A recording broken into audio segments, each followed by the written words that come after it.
Chapter 1. After spending a week recuperating from the wild fruit poisoning and trying to adapt to his identity after crossing over, List often felt that it was inconceivable. He, who died while working overtime, was actually reborn as an aristocrat. And an aristocrat from a different world. This different world was somewhat similar to medieval Europe, where castles and knights dominated everything on the earth. However, it was a magical world. There were actually dragons and elves, knights who could cultivate their chi, and there were also mysterious magicians. Even List himself had cultivated the basic chi, and became a trainee knight. Beginner chi. The chi in his body flowed ceaselessly. Following his will, it flowed between his hands. Suddenly he felt his palms heat up, and a powerful force filled them. That slight tingling swelling made him feel as if he could tear tigers and leopards apart. Knight could rule the boundless earth by relying on this chi, which represented power. Chi cultivation. Those who had mastered beginner chi were trainee knight, and those who had mastered intermediate chi were earth knight. List's father, the hereditary Earl of Coral Island, Lee William Tulip, was an earth knight who had mastered intermediate chi. On his territory, which was equivalent to a prefecture-level city, he had absolute power over life and death. He only needed to swear allegiance to the Sapphire Grand Duke. Unfortunately, as the third son of the Earl, he did not inherit the Tulip family's chi talent. Even though he was already an adult at the age of 16, he was still just a trainee knight. His brother, Levis Tulip, became an Earth Knight at the age of 13. He was now an elite among Earth Knights and could challenge 3 Earth Knights. His sister, Li Weiwei Tulip, also became an Earth Knight before reaching adulthood. There was also a half-brother, Lytton Tulip, who was 12 years old this year and was said to be about to be promoted to an Earth Knight. List inherited more of his appearance from his mother, the late Countess. He had light golden curly short hair, eyes that were as deep as sapphires, regular facial features, fair skin, and a tall figure. He was born with the air of a noble. However, his aptitude was too weak. Perhaps it was because he looked too much like his mother that the Count once had great expectations for him. The greater the expectation, the greater the disappointment. When he grew up, his father was completely disappointed in him and even showed disgust. His elder brother, Levis, was temporarily conferred the title of a lifetime viscount and was destined to inherit the title of a hereditary earl. His sister, Li Weiwei, was also conferred the title of Baron of Falcon Town, which was a rare occurrence. She became a hereditary dame of the Grand Duchy of Sapphire with a fief, instead of a lifetime knight with no fief. As for List, just like his sister, he was conferred the title of Baron of Flower Town, which was the most remote town of Coral Island. Levis, who had a temperament like his mother, was always soft and weak. He was bullied by his brother and sister, and after he grew up, his interaction with the Count became increasingly less, to the point that he would rather live in the Knight Academy than go home. Fortunately, he was a good-for-nothing that no one paid attention to. If I replace him, no one will notice. Moreover, I will have my own fief, hereditary title, and control the power of life and death in the territory. How wonderful.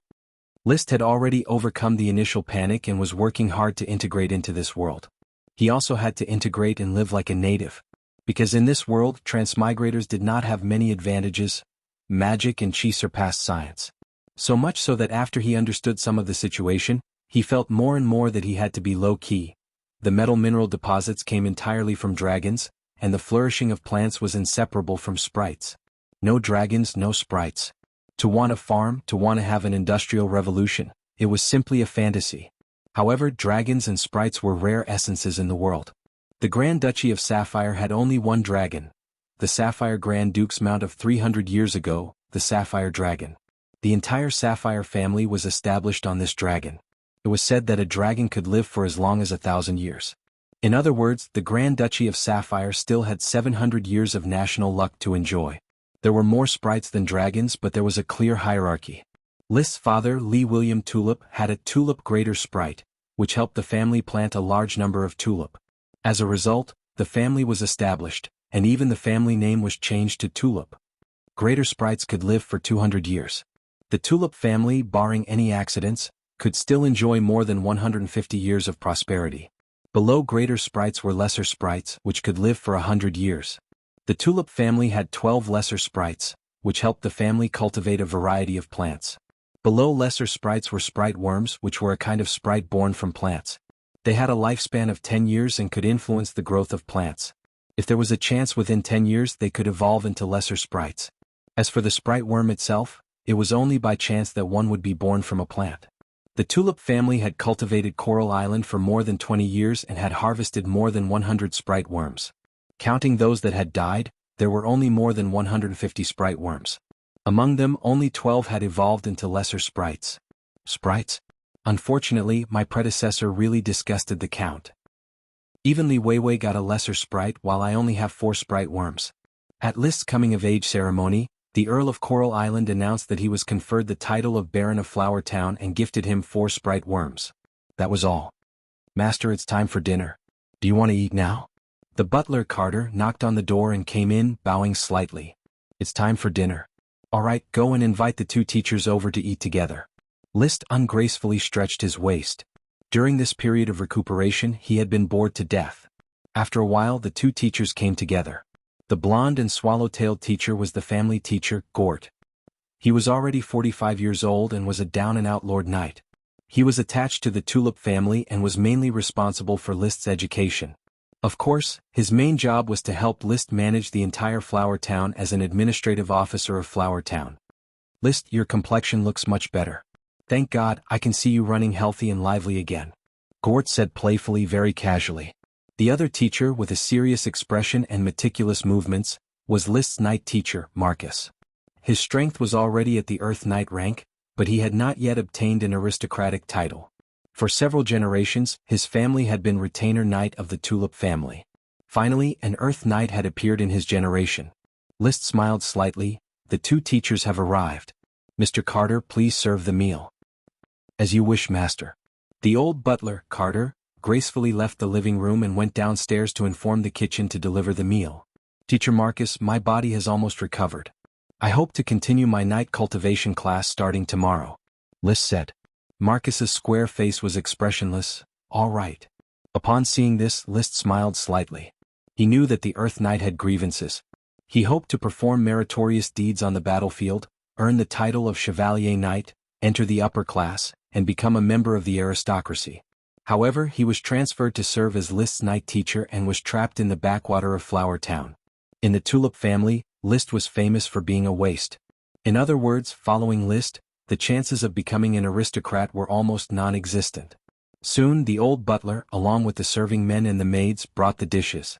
There was not much food.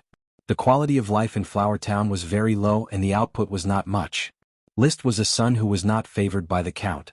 The supplies he brought were not abundant and could not support a luxurious life. List ate very seriously. Transmigration was a technical job. Becoming an aristocrat was already very lucky. In this world, apart from the aristocrats, most civilians were just 2-legged sheep at the mercy of others. Chapter 2. Roasted goat meat, boiled lamprey, a small portion of apple puree and snow pear slices, hopped wheat beer, and white bread made of fine wheat flour. This was List's dinner. Western-style food was not to his liking, but he did not know how to cook and could not cook to his liking. Moreover, in this world, aristocrats were strictly prohibited from entering the kitchen, warehouse, and other places where servants should be. Going there would be a violation of aristocratic etiquette and would be laughed at. Of course, the court was an exception. The court's cooks and servants were all held by the aristocrats of the various lesser lords. List's father, the Earl of Coral Island, served as a groom for the new Sapphire Grand Duke. He was responsible for feeding the Sapphire Grand Duke's beloved mount, a precious horse mixed with dragon bloodline. Until now, the Earl of Coral Island would still enter the palace from time to serve as a groom. He was happy to do this, for fear that other aristocrats would replace him as a groom and hinder his close relationship with the Grand Duke. Similarly, the Sapphire Grand Duke had also served as a valet for the King of the Iron and Steel Ridge Kingdom, his suzerain state, waiting on him. Basically, commoners were the servants of aristocrats, while lesser aristocrats were the servants of greater aristocrats. Only by becoming the king of a state could one be considered a master. Fortunately, in the Flower Town, I am the only master. I don't have to serve anyone. Levis thought contentedly as he ate the barely passable dinner. The Count was his father and did not like him, so he would not bother him. After dinner, the old butler Carter instructed the maids to clean up the tableware, while the valet served List with the water to rinse his mouth. At the end of the process, Carter left with the servants. I will be outside the door. My lord and the 2 gentlemen, please instruct me. Sorry to trouble you, Mr. Carter. List showed a gentlemanly smile. In terms of aristocratic etiquette, he was influenced by his predecessor. He did not need to take the initiative to learn it, it would naturally come out. Even when dealing with lowly servants, they had to be polite and respectful. It didn't matter if they were beaten or killed in private or how perverted they were, but on the surface, they had to have the demeanor of nobility. "It's my honor to serve you." Carter closed the door. Gort took a sip of tea with honey and said, "The sprite worm should be put to use as soon as possible, but the thief's financial situation is really terrible. The previous administrative officer was a fool who did nothing but oppress the serfs. He left us with a mess." "I know. Teacher, investigate it as soon as possible and see where the sprite worm can be placed." "Of course, this is my duty." List turned to look at Marcus. "Thorn's Ridge is close to the Flower Town's World of Warcraft. Will it be very difficult to inspect it? As for World of Warcraft's harassment of the farmers, as a lord, I must take this seriously." Marcus replied, "The Thorn's Ridge is very large and the World of Warcraft's activities are not fixed. You only have 4 retainer knight. Even if I thoroughly understand the World of Warcraft, there is still no way to defend against it. The patrols are a bunch of scoundrels and hooligans. They would only piss their pants in front of World of Warcraft." The Flower Town was located at the easternmost end of the Coral Island and was surrounded by the Thorn's Ridge. There was a lot of World of Warcraft here. Therefore, very few caravans were willing to trade here. They could only produce and sell their own products. Without the help of the sprites, it would be a problem for the farmers to feed themselves. Furthermore, they would have to pay taxes to the Coral Island's ruler, the Tulip family. Aristocrats, on the other hand, only cared about how much tax they could collect and didn't care about the farmers' lives. The Tulip family was no exception. However, the current List could not remain indifferent. After all, he was a new youth bathed in the glorious banner of communism. Since he had become a lord, then saving the people from the abyss of suffering was something he had to do. Only when the Flower Town was prosperous could he enjoy better life as a lord. For both public and private reasons, he had to develop the Flower Town. There is always a way to deal with it. "Teacher Marcus, after tomorrow's night class, accompany me to the Thorn's Ridge. As a lord, I still haven't taken a good look at the Flower Town." "List, this is not a good idea. Just take a stroll in the small town. You shouldn't go to the Thorn's Ridge. Don't forget, you almost died in the Thorn's Ridge." Gord immediately stopped him. List shook his head. "Last time I accidentally ate a poisonous fruit. This time I will pay attention." Marcus said bluntly, "Tonight, I will notify your 4 retainer knight attendants to arrange a patrol route in the Thorn's Ridge to ensure your safety." "Sorry to trouble you. You should be careful," Gort said helplessly. List didn't say anything more. The 2 teachers didn't know his real plan. His body had yet to fully recover. According to his temperament, he would definitely be willing to go out only after he had completely recuperated. However, when aristocrats went out, they either rode a carriage or rode a horse. Unfortunately, he didn't have a carriage. In his memory, riding a horse was not an easy thing to do because there was no saddle or stirrup. "When I have time, I can invent stirrups and saddles. As for horseshoes, they can also be invented. Ordinary horses still need them." After seeing off the 2 teachers, List thought, "Master, when do you plan to go to bed?" The valet came in and asked. "After 10 o'clock. Thomas, add a candle to my study, I want to read." List ordered the valet to leave. Thomas's face showed a touch of disappointment.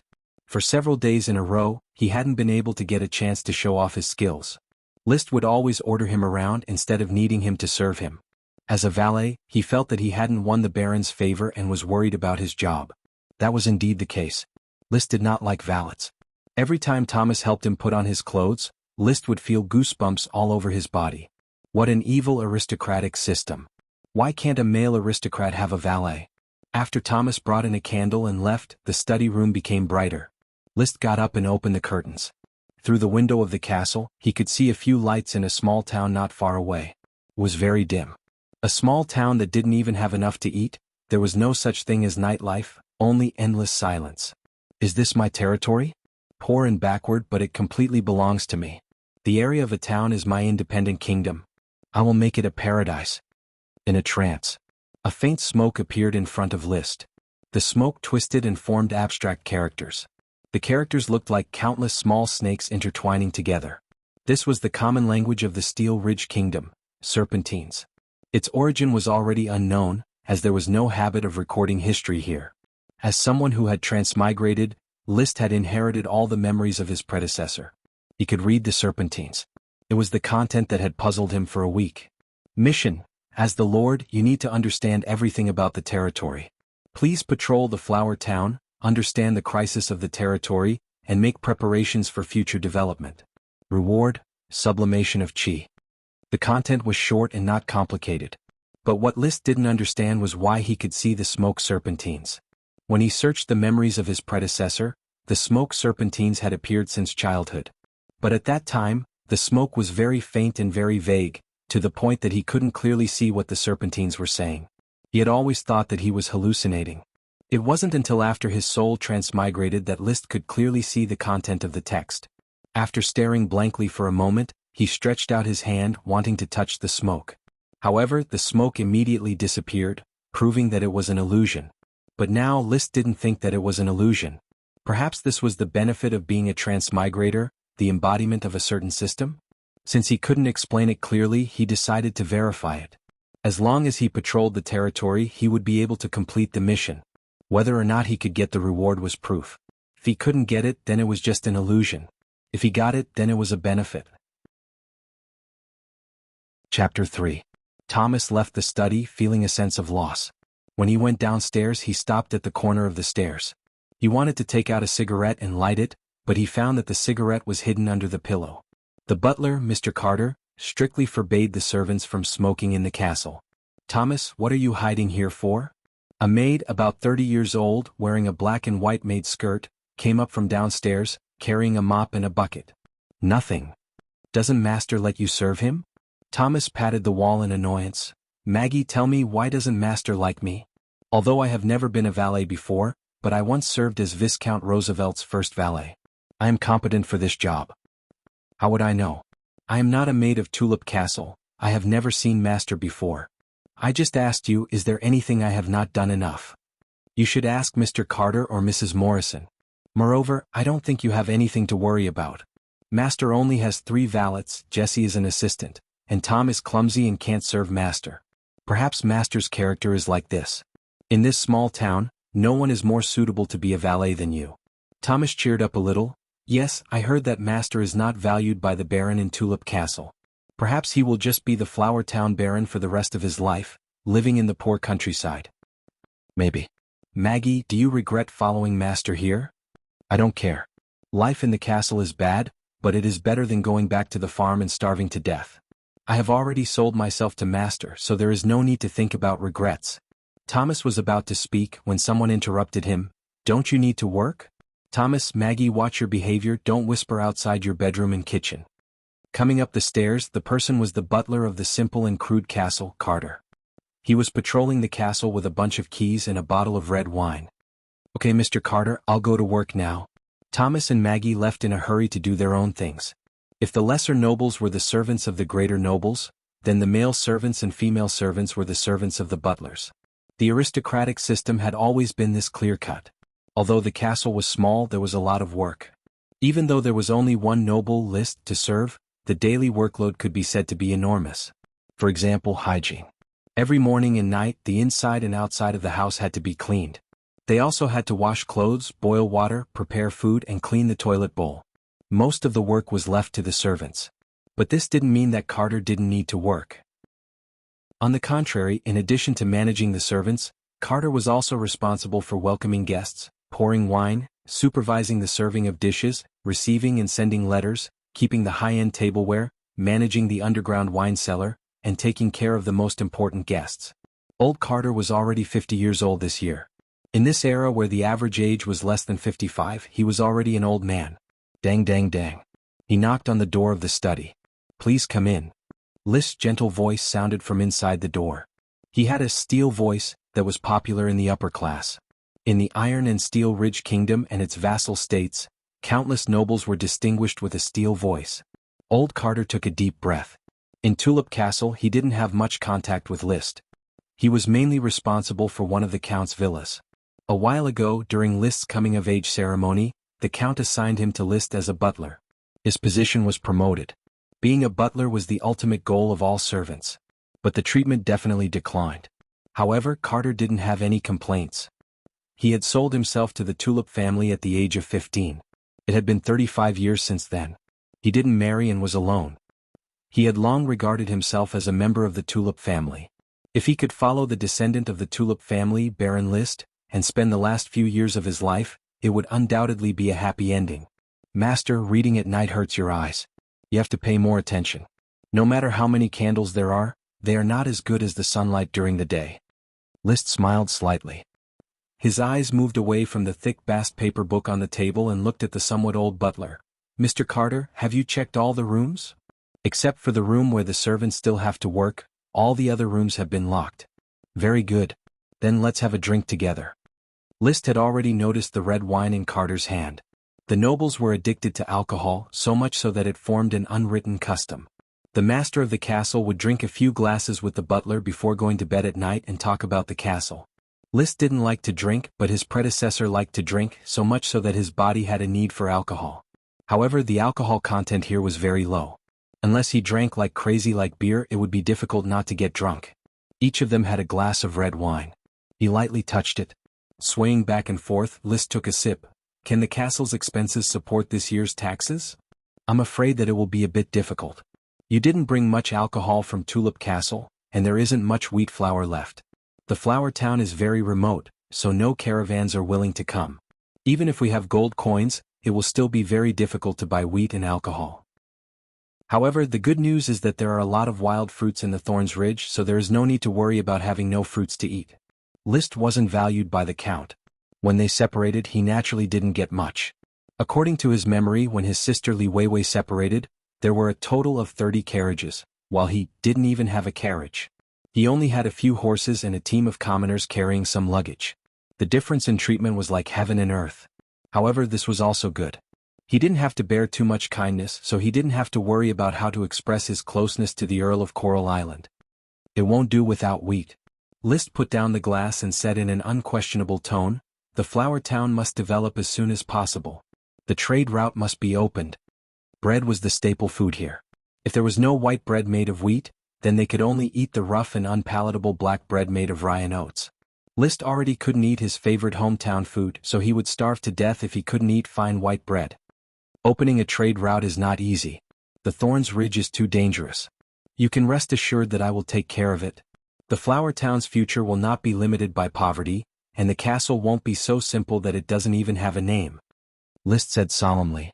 Only a magnificent castle could have a name. Calling a simple and crude castle like List's was already praiseworthy. If it had a name, then it would be laughed at by the other aristocrats. Has the sprite worm been taken care of? It is very stable, master. That's good. The glass of wine was finished. Old Carter took his leave tactfully. Master, rest early. Good night. Good night to you as well, Mr. Carter. After Carter left, List looked at the thick bast book describing the customs and practices of the Grand Duchy of Sapphire for a while. The book was very thick, about the thickness of a dictionary. However, the content was actually very little. The thick bast book lived up to its name. Its thickness was almost as thick as pig skin. How was paper invented? List recalled. He found that he had a pretty good memory. He could clearly remember the paper-making process that he had seen on the internet. When there is time, paper will also have to be invented. The Industrial Revolution seems unlikely, but there are still many ways to get rich. In a trance, he became lost in thought again. Sure enough, smoke serpentines once again appeared before his eyes. Chapter 4. Early the next morning. Marcus arrived at the castle early in the morning.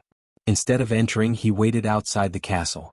Looking at the low, dilapidated castle, his heart was cold. Perhaps he was thinking that his future was just as dilapidated as the castle. The castle was built on a slope in the southwest corner of the town. There were no tall city walls, no towering archer towers, no battlements, no wide moats, and no huge sluice gates. It was just a slightly larger two-story mansion. There were already faint cracks in the stone walls. Gradually, several tiles fell off the roof. It was unknown whether or not the roof would leak on rainy days. Reportedly, this simple and crude castle had 100 years of history. Before the Coral Island was the territory of the Sir Count, there had been aristocratic life here. Later it fell into ruin. After the Count was granted the Coral Island, he renovated the small castle and used it as a courtyard for patrolling the flower town. However, he had never lived there. Until now, Baron List lived in the small castle.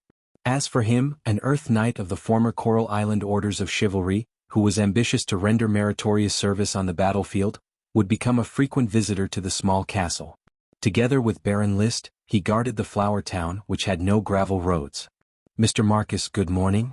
Tom, a serving man carrying an empty bucket and preparing to fetch water from the town's well, greeted him respectfully. Marcus responded indifferently, "Good morning." He could not remember Tom's name, but he remembered his surname. It seemed to be Pigsty, a very typical commoner surname. Even he himself did not have an aristocratic and elegant surname. His surname was Wheel, because his grandfather was a coachman who rolled wheels every day. This was how commoners worked, they had the same surname. He envied aristocratic surnames, envied count surnames. Tulip, what a noble surname. How much effort would it take for him to change to a similar surname? All noble surnames could not be used by commoners. Flowers, gems, metals, aristocrats absolutely would not allow commoners to despise them. After a while, 4 tall men in leather armor arrived behind Marcus. "Teacher Marcus." The 4 of them greeted him. "Karl, Rome, Gray, Odin, you're here." Marcus responded one by one. These 4 were List's retainer knight. A retainer knight was not a knight, but a retainer of a knight. It was a kind of servant responsible for taking care of the knight on the battlefield. Carry the gun, lead the horse, wash the clothes, cook the meal. In essence, Marcus was also a kind of retainer knight. It was just that he was a free person, while retainer knight was a servant who sold himself.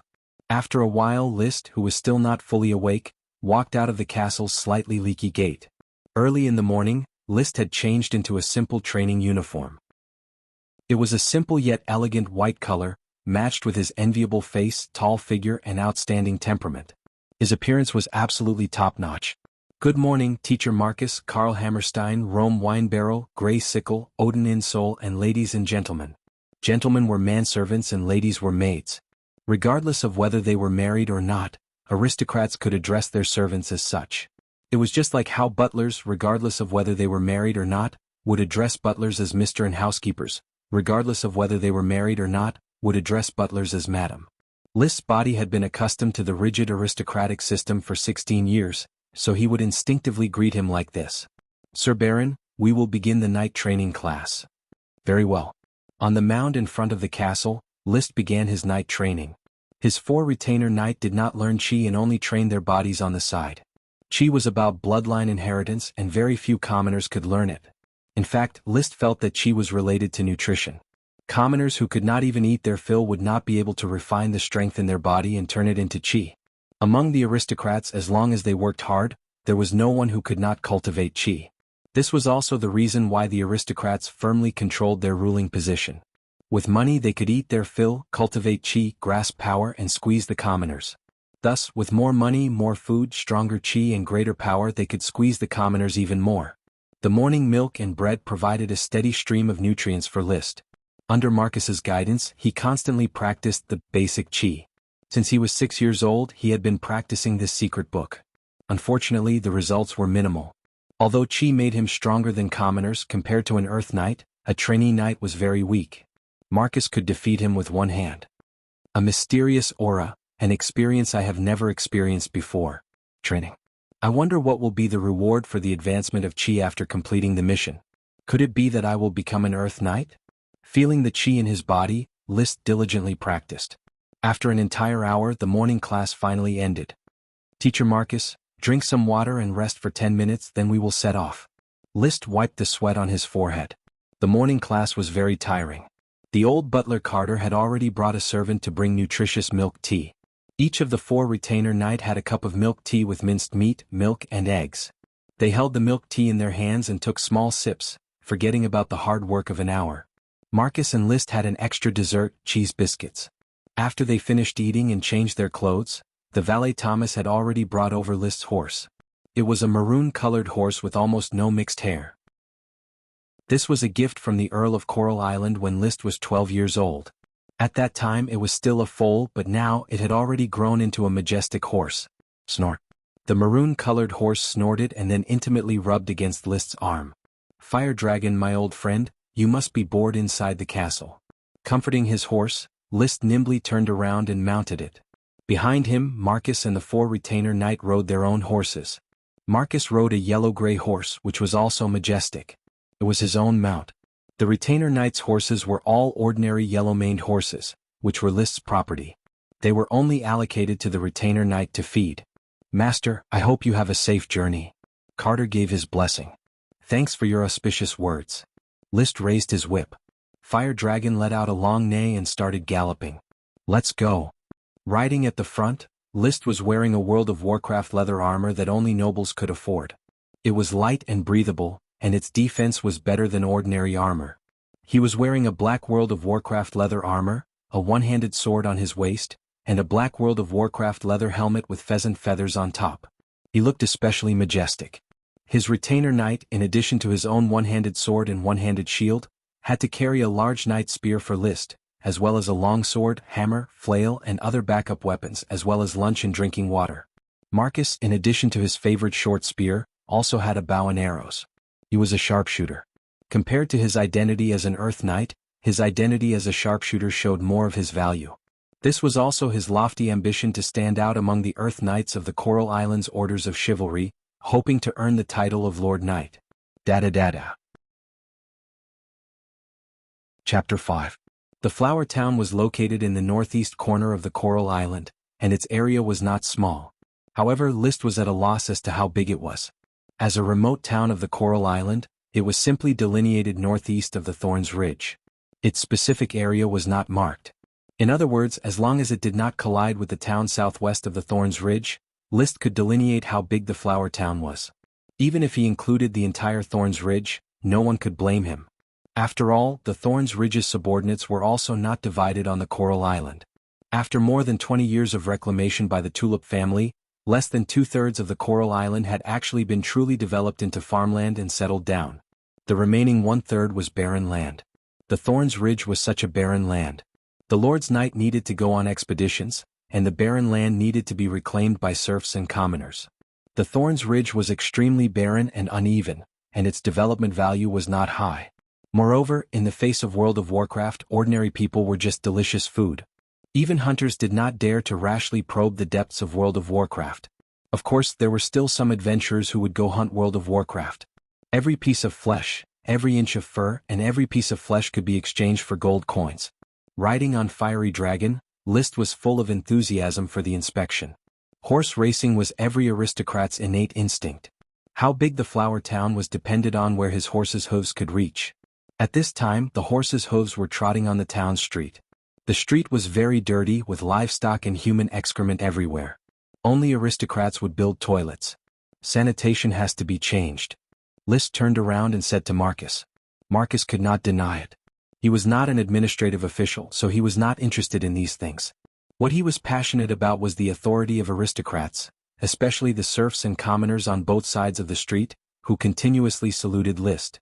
These people had emaciated faces, which were filled with envy and fear towards aristocrats. His body would shiver. The serfs knelt, the freedmen bowed. Serfs occupied the majority. They had already sold themselves to the nobles and were List's personal property. Marriages and funerals were decided by List. Even if List wanted to exercise his right of the first night, these serfs had to obediently comply, wash their daughters and wives and send them to the castle. There were very few free people. Most of them were craftsmen like hunters or tailors. The town was small and run down. There weren't many households. Even though all the residents had come to the two sides of the street to pay their respects, there was still no warm atmosphere. As far as the eye could see, List felt that there were probably only a few hundred people in the town. It was not even as many as the students in a school. Low mud and thatched houses stretched across a large area. Most of the town's area was supported by these dilapidated houses. Even two-story houses were rare, and there were only 2 or 3 households. This time he truly felt the poverty of a commoner's life. His heart was filled with emotions. He was even more glad that he was an aristocrat. He could live in the castle and eat white bread made of fine wheat flour. Fiery Dragon quickly carried List to the end of the town's only street, which ran from north to south. With a slightly heavy heart, he followed the safe route planned by Marcus towards the Thorns Ridge. Along the way, surrounding the outskirts of the town were fields after fields of crops, most of which List couldn't name. These crops were not pleasant, they were all sickly, and there were many weeds growing along with the crops. Clearly, there was no scientific management. Although this era had incredible creatures like dragons and sprites, as well as incredible divine powers like qi and magic, but its development was relatively backward. Although it was impossible to carry out an industrial revolution, but it was still very promising to introduce some scientific development methods. Liszt was very confident in his governance of the fief and the development of the flower town. Not long after, the town was already out of sight. They left the flat land and entered a hilly area with sparse woods. This was the edge of the Thorns Ridge. Sir Baron, World of Warcraft often appears on the edge of the Thorns Ridge. I hope that you will just follow me and not advance rashly. Once they arrived, Marcus began to lead the way and instructed the 4 retainer knight, protect Sir Baron. Unless you become a corpse, do not let World of Warcraft take a step forward. Yes. Carl and the others responded loudly. They were commoners. Here, commoners did not need to go to the battlefield. Only aristocrats and knight went to war. However, although the retainer knight was a commoner, yet they still needed to go to the battlefield. As logisticians, in order to obtain better treatment, they had the responsibility to die for aristocrats. In order to avoid World of Warcraft, the group of knight could only take a detour around the edge of the Thorns Ridge. The woods were still lush. Occasionally, wild animals such as rabbits, foxes, and the like could be seen. There was not much food on the edge of the Thorns Ridge. Therefore, large beasts were rarely seen. In the spring, summer, and autumn, the food in the Thorns Ridge can satisfy the needs of World of Warcraft. Therefore, Flower Town does not often encounter World of Warcraft.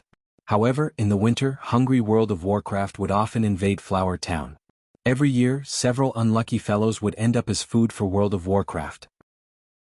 No matter how bad Marcus's mood was, he was still meticulous. Information about the Thorns Ridge came out one by one. World of Warcraft, I wonder if I can encounter one today. Liszt had searched the memories of his predecessor and had seen several World of Warcraft. Compared to ordinary beasts, the biggest difference between World of Warcraft and ordinary beasts was that they had magic power and could release some powerful spells. Tulip Castle had also raised a small World of Warcraft fire rabbit. Fire rabbits that could release small fireballs tasted delicious and had bright fur. Aristocrats liked to eat fire rabbit meat, while noblewomen liked leather clothes made of fire rabbit fur.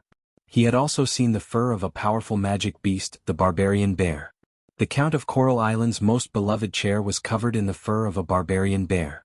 The sinister bear's head was tanned and exuded an intimidating savage aura. Reportedly, in order to hunt giant bear fur, Coral Island's orders of chivalry lost 8 Earth Knights. 8 Earth Knights were enough to seriously injure orders of chivalry. Even a territorial battle might not necessarily result in so many Earth Knights dying. What's more, there were even more trainee knight deaths. Along the way, Liszt constantly recorded the topography of the Thorns Ridge, including which places were suitable for building fortifications, irrigation works, fortresses, and farmland. This was the duty of a feudal lord with land to his name. It's lunchtime, Odin. Prepare lunch here. Yes, master. Odin in soul immediately dismounted. He found a flat area, laid a carpet on it, and then placed the rations on it. A simple lunch of bread, caviar, fruit salad, and milk tea was prepared. There was also goat jerky for Liszt. Chapter 6. As an Earth Knight, Marcus's chi was very sensitive to magic and chi. Since he said there was World of Warcraft, then it must be true. Liszt immediately became nervous. The 4 retainer knight hurriedly tidied up the tableware. They were ordinary people who hadn't even trained their chi. Fighting against World of Warcraft was basically courting death. Marcus had already mounted his horse. Don't be in a hurry to tidy up the tableware. Protect Lord Baron as he gets on his horse and prepare for battle. The retainer knight hurriedly came to support Liszt. But Liszt was still a beginner knight with low-level chi and was much stronger than ordinary people. Suppressing his nervousness, he had already mounted his horse. No matter how spirited Fiery Dragon was, it was still a young horse that hadn't been on the battlefield, so it was still nervous. Liszt had to stretch out his hand to stroke its mane to soothe its nervousness. Fiery Dragon was encouraged by its master and its tensed body relaxed. As a birthday gift from the Count, its bloodline wasn't bad. It had the bloodline of a low-level World of Warcraft flame horse and was very adaptable. In a few breaths, Marcus sensed that World of Warcraft had already emerged from the depths of the forest. It was a huge gray wolf with 2 light green patterns on its body. It's a Windblade wolf. Low-level World of Warcraft. Retreat, I'll deal with it. Marcus raised his handgun. Although it was called a handgun, it was actually a knight's gun used for close combat. It was even longer than a person. Saying so, Marcus suddenly burst out with a roar. Ha! The mid-level battle energy vibrated and resonated in his mouth like a bomb going off. The huge roar shook the surrounding leaves. He hoped to scare off the Windblade Wolf. The Windblade Wolf lowered its body and retreated slightly. It seemed like it was going to retreat, but it was only the prelude to an attack. But Marcus clamped his horse's abdomen and rode on his yellow horse, raising his gun and attacking. The Windblade Wolf also leapt and charged towards Marcus. At the same time, several light green wind blades suddenly appeared in front of it, spinning and slicing towards Marcus. The tip of the knight's spear trembled, and a faint milky white light was attached to it. It quickly hit the wind blades and scattered them one by one. After that, Marcus swung his spear behind him. The knight's spear drew an oval trajectory as it sprinted from the other side, accurately hitting the leaping Windblade Wolf. In the face of danger, the Windblade Wolf twisted its body and dodged the knight's spear. However, it was cut by the milky white light of the spear, causing it to bleed profusely. As soon as he landed, a few wind blades shot out randomly. Marcus became one with his horse and dodged the wind blades by a hair's breadth. At this moment he had already pulled away from the Windblade Wolf. He charged forward a few times, wanting to engage in close combat. However, the Windblade Wolves were very smart. They kept a distance from him and released wind blades to wear him down. Another difference between World of Warcraft and normal beasts was their intelligence. Such a war of attrition was nothing compared to World of Warcraft's high mana regeneration. However, the knight's Do Chi couldn't last long. However, Marcus used his strength to prove himself. Why did he have the confidence to go to the battlefield and fight for the noble honor of a Lord Knight? He hung up the knight's spear, turned around and pulled out the bow on his back. He shot 2 arrows at once. The arrows infused with Do Chi shot out like lightning. A look of disdain flashed in the Windblade Wolf's eyes. It only needed to slightly twist its waist to avoid the arrow's attack range. However, in the next moment, the Windblade Wolf's disdain turned into fear. The 2 arrows actually collided with each other in the air and quickly changed direction, fiercely stabbing into the Windblade Wolf's back. Such profound archery as expected of a godly archer from orders of chivalry. List, who was watching the battle, exclaimed in admiration. His nervousness had already faded. With this kind of Earth Knight protecting him, he could freely slack off at the side. The life of a lord was good. He didn't need to waste any effort to deal with the situation. He had servants to serve him in daily life, and a knight to fight for him on the battlefield. In the blink of an eye, seeing Marcus pull out 2 more arrows, a trace of resentment flashed in the eyes of the bleeding Windblade Wolf. It unexpectedly turned around and fled into the jungle, disappearing from everyone's line of sight in the blink of an eye. Marcus looked in the direction where the Windblade Wolf disappeared and slowly put down the bow. Karl Hammerstein, who had just watched with his blood boiling, couldn't help but say, "Teacher Marcus, why didn't you chase it? With 2 more arrows the Windblade Wolf would definitely be dead. That's a World of Warcraft that's even more expensive than pearls." World of Warcraft isn't the only Windblade Wolf in the Thorns Ridge.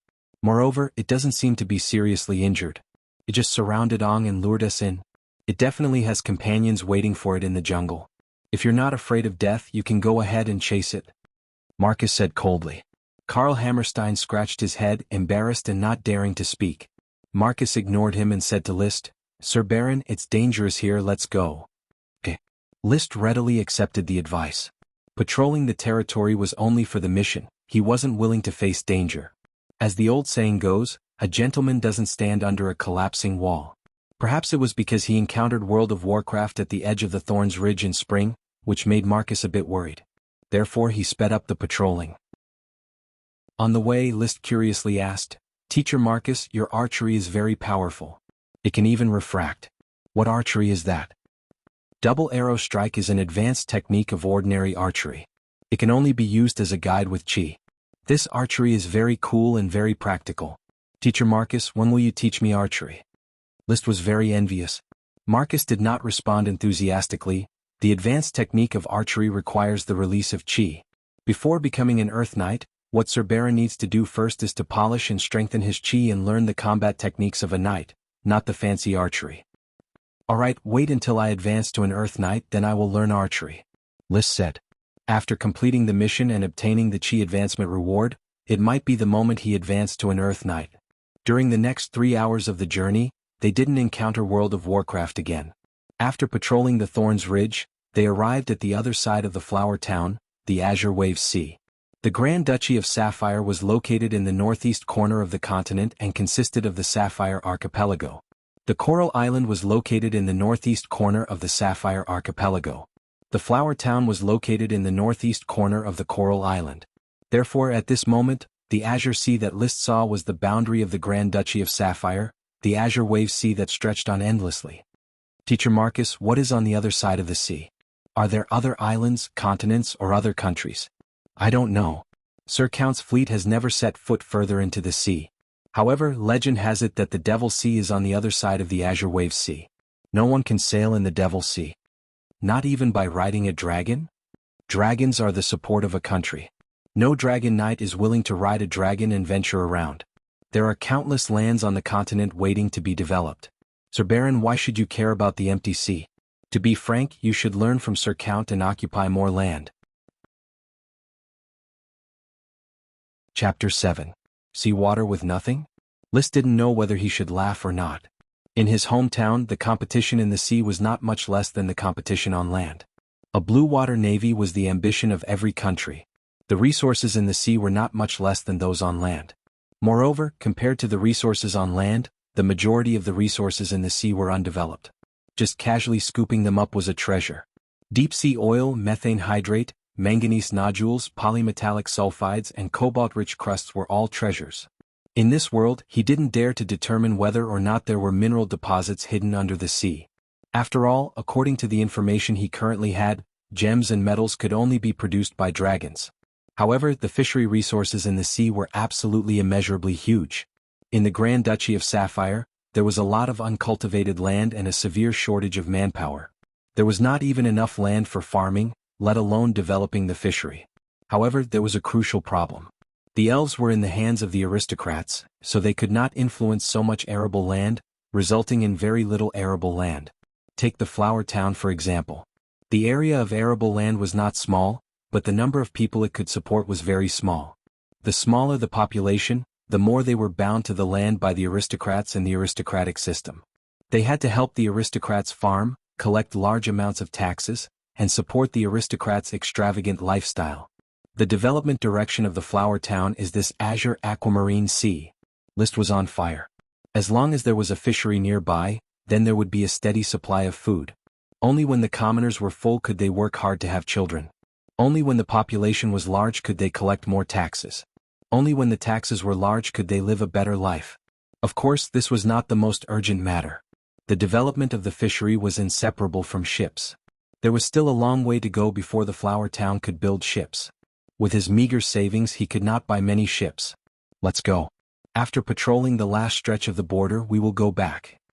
Lightly raising the horsewhip, Fiery Dragon neighed and galloped along the sandy shore of the azure sea. The sand and stones were pale yellow and clean. Occasionally there were large trees that looked like coconut trees growing, blocking the afternoon sunlight and casting shade over and over again. After a bit of development, it would become a perfect summer resort.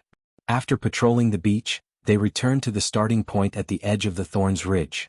Liszt officially completed his mission of patrolling the Flower Town's territory. The group rushed to the castle. After saluting, Marcus and the 4 retainer knights took their leave and went home. They were in a small town and had their own house. The castle was just a place where Liszt and his servants lived. Master, seeing that you have returned safely, my heart is at ease. The old butler, Carter, led the servants and lined up to welcome Liszt's return. In my territory, even if it's World of Warcraft, I still have to restrain myself, Liszt joked. Mr. Carter, is everything all right in the castle? Of course. That's good. Mrs. Morrison, help me prepare the bath water. I need to take a bath. Yes, master. Mrs. Morrison was almost 40 years old and had never married. She had been working in Tulip Castle and was now in charge of all the maids in Liszt Castle. Although it was said to be all the maids, there were actually only 3. And in the castle there were only 10 servants in total. The butler, Carter, was in charge of all the affairs in the castle and could be considered as Liszt's confidant. The female butler, Moss and Patty, was in charge of all the maids and assisted Carter in managing the daily affairs of the castle. The cook, Abby Ladle, was in charge of everything in the kitchen. The male servants were the valet, Thomas Scissors, the ordinary male servant, Tom Pigsty, and the assistant male servant, Jessie Ricewater. The female servants were the ordinary maids, Maggie Threadhead, Debbie Window and Mike John Oxtail. There was also the cook's assistant, also a maid but under Abby's command. Her name was Irene Four Fingers. Four Fingers, a very strange surname. Perhaps her ancestor only had 4 fingers, so when he registered his surname, he used 4 fingers. Don't expect an illiterate commoner who lived in the countryside all his life and almost never went far to come up with a nice surname. The nobles also did not allow them to have nice surnames. With Thomas's help, List took off his leather armor and went upstairs. The old butler Carter immediately said loudly, "Jesse, take the master's flaming dragon horse away. Remember to add more beans when feeding it. It has been working hard all day. Abby, go to the kitchen to prepare dinner. Tonight we should add an extra portion of roast meat for the master. Mrs. Morrison, remember to bring the maids to prepare the master's bath water. Tom still has to go to town to fetch water. Thomas, you have to clean the master's leather armor." "Yes, Mr. Carter," the servants answered. Carter nodded in satisfaction. Although the castle was small, the servants were few and the living conditions were poor, he was the butler here. He managed all the daily affairs of the castle and was the master's right-hand man. He liked this comfort and power. The temperature of the bath water was just right. Although they were not the skilled maids of Tulip Castle, under the command of Mrs. Morrison, these newly sold maids had already adapted well to their work. List lay in the bathtub enjoying the feeling of soaking in the warm water. It was not that he had not thought of creating equality for everyone, so that the people of this world could feel the light of democracy in a civilized society. But he was very clear that these servants relied on their survival as servants of the nobles. Only by relying on the protection of the nobles could they survive. Without the servant job and identity, their lives were likely to be even more miserable when they returned to the fields. There were many serfs and freedmen who starved to death every year.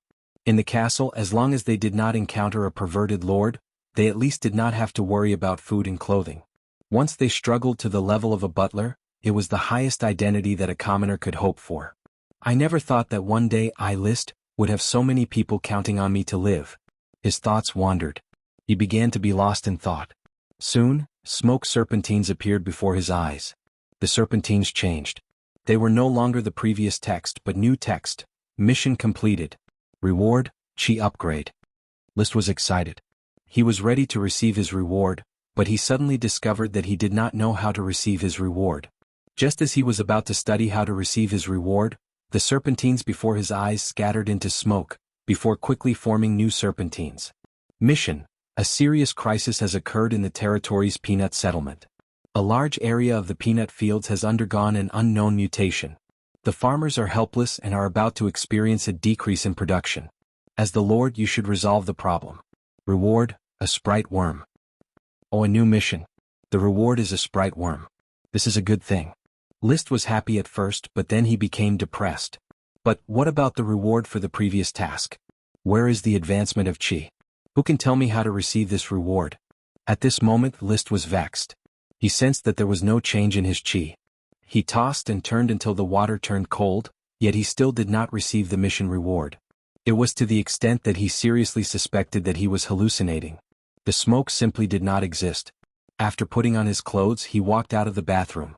List had a gloomy face, causing Thomas, who was waiting outside, to let his imagination run wild. "Master, your complexion is not good, is it?" "I'm fine. You go ahead with your work. I'm going to the study to read." After entering the study, List wanted to calm down and read. But his mind was in a mess and he could not calm down. He simply changed into a set of training clothes and practiced in the castle's small garden. He was learning the basic Chi, which was the most widely circulated low-level Chi secret manual. Apart from the Chi secret manuals of some big clans, this secret manual was the best basic Chi secret manual. Low-level Chi was just Chi used to strengthen the body, nothing more. After completing the set of movements and venting out his resentment, he finally felt a bit better, and his mood gradually calmed down. At this moment, a cool breeze blew past. List's eyes suddenly shone, as if an inspiration had flashed through his mind, allowing him to grasp it. Immediately afterward, he once again performed all the training movements of the basic Chi. When he finished this time, the low-level Chi inside his body seemed to have reached a critical point and began to transform. It gushed out from the invisible meridians and poured into every cell in his body. Chi upgrade. Chapter 8. It was as if a stormy sea had broken out in his body. Boiling power surged through his limbs and bones. The originally calm and gentle primary chi had completely poured into his cells. It seemed that the cells were undergoing a transformation. When the new chi returned from the cells to the meridians, it had already been thoroughly transformed. The newly born chi had become mid-rank chi and had a unique attribute. List stood quietly in the small garden, motionless. His mood was like a flower in full bloom. He tried to suppress his excitement and experienced the newly born mid-rank chi. The mission was real, and it had already brought him a sublimation of chi. He had now truly become an Earth Knight. For chi cultivation, this was a temporary new starting point. The Earth Knight represented true extraordinary power. My chi attribute is fire, which is a bit conflicting with the water attribute of the 1,000-layered waves. It seems that I have to prepare a new mid-rank chi secret book. I originally thought that I would awaken a water-attributed chi like the Count's family. List was not very satisfied with the fire attribute. Water, fire, earth, wind, thunder, ice, light and darkness. There was also the metal attribute represented by dragons and the wood attribute represented by elves, both of which had magical properties. There was no distinction between high and low attributes, it was just a power attribute. However, the Tulip family had been studying water-attributed chi since before they had obtained the Count's fief. The 1,000-layered waves was also a top-notch water-attributed secret book, which contained a lot of cultivation experience. The younger generation would get twice the result with half the effort. However, it was not suitable for List to cultivate the 1,000-layered waves. If he forced himself to cultivate it, he would only get half the result with twice the effort. Fire-attributed chi was naturally more suitable for cultivating fire-attributed secret books. Teacher Marcus is of the wind attribute and cultivates the Against the Windbreaker secret book, which is also incompatible with my attribute. Let me think, when I was in the Knight Academy I came into contact with the Fire Surge secret book. In a few days I will arrange for Teacher Marcus to return to Coral City and fetch it for me. During this period of time, his mid-rank chi needed to be nurtured and stabilized, so he was not in a hurry to cultivate the secret book. In fact, List was not in a hurry to improve his strength. It was true that aristocrats had to go to the battlefield, but Coral Island was far away from the continent, so there were very few battles. As the Count's third son, the aristocrats of the Coral Island would not look for trouble with him, so he could develop with peace of mind. Moreover, no matter how powerful one's cultivation was, he would still be nothing more than a handful of dirt in 100 years. It would be nice to be a lord and enjoy the service of servants. He could just leave the fighting and killing to his subordinates. Of course, being able to advance to an Earth Knight is still an exciting thing. This means that it's basically very difficult for me to fall sick. My resistance to cold and heat has also greatly increased. In this world, is there anything better than being healthy and living to a ripe old age? He heaved a long sigh of relief. List's excitement had already calmed down. He turned around and walked towards the castle. The valet trotted over, trying to find something to serve him. "Master, you've just finished your night training. Do you need me to prepare your bath water again? Will it be troublesome?" "Of course not. It's our honor to serve you." "All right, prepare another bath." Dinner. Marcus and Gord arrived as scheduled. "List, your complexion is getting healthier. It seems that you have fully recovered. This is worth a drink." Gort picked up a glass of wine and took a few deep breaths. He was addicted to wine. This was a common problem among aristocrats. Marcus's eyes flickered. "Sir Baron, you broke through? Just an hour ago, I had a feeling that my chi cultivation has made new progress," List said in a reserved manner. After all, breaking through to an Earth Knight at the age of 16 was not something to be proud of. "Congratulations, sir," said Marcus solemnly. His tone had changed slightly. Originally he had to call him Baron, but now he directly addressed him as Sir. This was a good change. Gord immediately exclaimed, "Wow, this is really great news. No wonder when I went out today the magpies were circling around the town and chirping. List, you are indeed the son of the Earl. You have inherited the excellent bloodline of the Tulip family. You will definitely grasp power. Compared to my brother and sister, my aptitude is not outstanding. I can only make up for it by practicing harder. If you can think like this, it proves that you are also excellent. The great figures in history did not always perform well at a young age. Striving to catch up and keep improving is the creed of a knight. I see such a quality in you." "Thank you for the compliment, Teacher Gort. So tonight we have to celebrate and drink a few more glasses." Gort smiled and turned to Butler Carter and said, "Mr. Carter, in order to celebrate List's promotion to an Earth Knight, Shouldn't you take out the good wine from the castle's wine cellar and celebrate the moment of glory? Old Carter smiled. I think so too, Mr. Gort. However, he did not move. Whether to drink wine or not, the castle master had to decide. List did not disappoint him and nodded. Mr. Carter, please take out a bottle of crescent wine and prepare a pudding for each gentleman and lady. As you wish, master. Carter turned and left, going downstairs to the wine cellar. Passing by the kitchen door, he said, Mrs. Abby, master has rewarded everyone with an extra pudding for dinner. Abby Ladle, a fat woman, shouted, Cream pudding? Oh my God, master is too generous, there is no need to do this. The maid can eat anything and we don't have much cream in storage. The kitchen maid Irene, who was mopping the floor, raised her head expectantly. Mr. Carter, can the kitchen maid also add a pudding? Of course, today is a joyous day, master has advanced to an earth knight. Oh my God, master is so great. Abby exclaimed in admiration, turned around and shouted, Irene, what are you still standing there for? Hurry up and finish mopping the floor, then go to the storeroom and bring the cream over. Today is master's joyous day, he will give you the pudding that you can only eat on holidays. Cheer up and work. Got it, Mrs. Abby, praised master. Crescent wine. It was a specialty of Coral Island, brewed from grapes picked on the first new moon in autumn. Tulip Castle had a grape lesser. Among the grapes grown, there was a special variety used to make wine. The taste was not as good, but the wine brewed was sweet and piercingly cold. It was a superior wine, famous in the Grand Duchy of Sapphire. Every year the court would come to purchase a batch. When Liszt left Tulip Castle, he brought a box with him. A bottle of crescent wine that has been stored in the cellar for a long time, like an old story fluttering from the deep passage of time, quietly telling you what is true beauty, what is the taste of eternity. Gort shook the crystal goblet, watching the bright red liquid rise and fall along the crystal wall, as if he was a poet expressing his emotions. Liszt took a sip. To be honest, he didn't think that wine was good to drink. He didn't like any kind of wine, he only liked to eat fermented wine. His body, inherited from his predecessor, had a certain ability to taste wine, and he was also very adaptable to various tastes of wine. Therefore, when in Rome, do as the Romans do, he drank some wine when he had nothing to do. In any case, without highly distilled wine, it was very difficult to get drunk. Right, Teacher Gort, is there a problem with the peanut settlement's peanuts? He suddenly remembered his new mission. His chi had already sublimated, so he was very eager for a new reward. Oh, it is indeed so.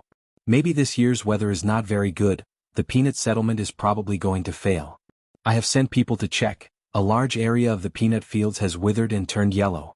In a few days they will die. Poor serfs, they have to starve before winter. Although he said it was pitiful, Gort didn't have the least bit of sympathy on his face. Liszt put down the goblet. Chapter 9.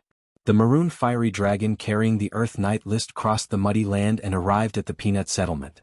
The peanut settlement was a much smaller settlement than a village, with 7 or 8 thatched cottages scattered about. What are you staring at?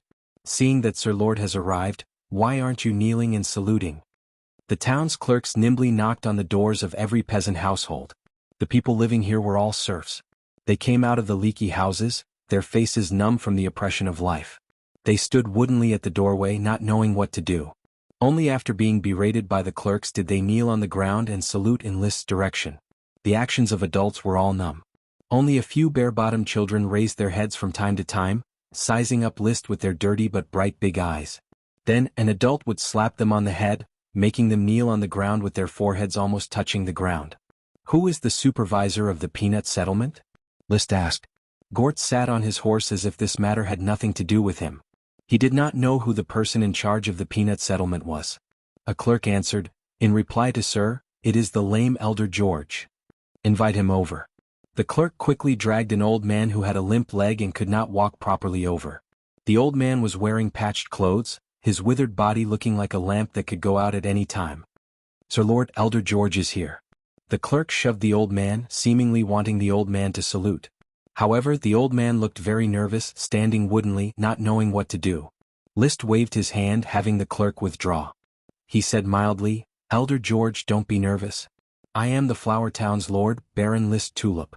I heard that there is a problem with the peanut settlement's peanuts. Take us to the fields and see if we can solve the problem.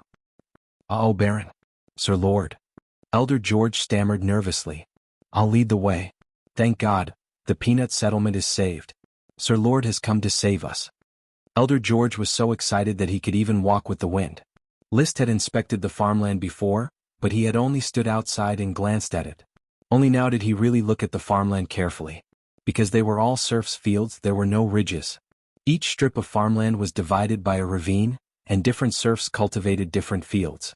Almost 90% of the output of the farmlands belonged to the nobles, in other words, List. The remaining 10% was their rations. At this moment, the peanut field, which was supposed to be green, was now covered in patches of green and yellow. All the peanuts were wilted and lying on the ground, half dead. The land was moist. Obviously, the serfs had watered the peanuts a lot. Unfortunately, watering the peanuts could not make them grow.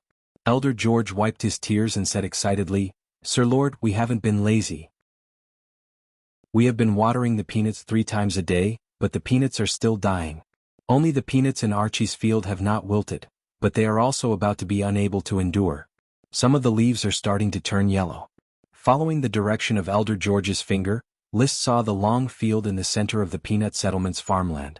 The center of the long field was green. Compared to the yellow-green peanuts around it, it was a lot more spirited.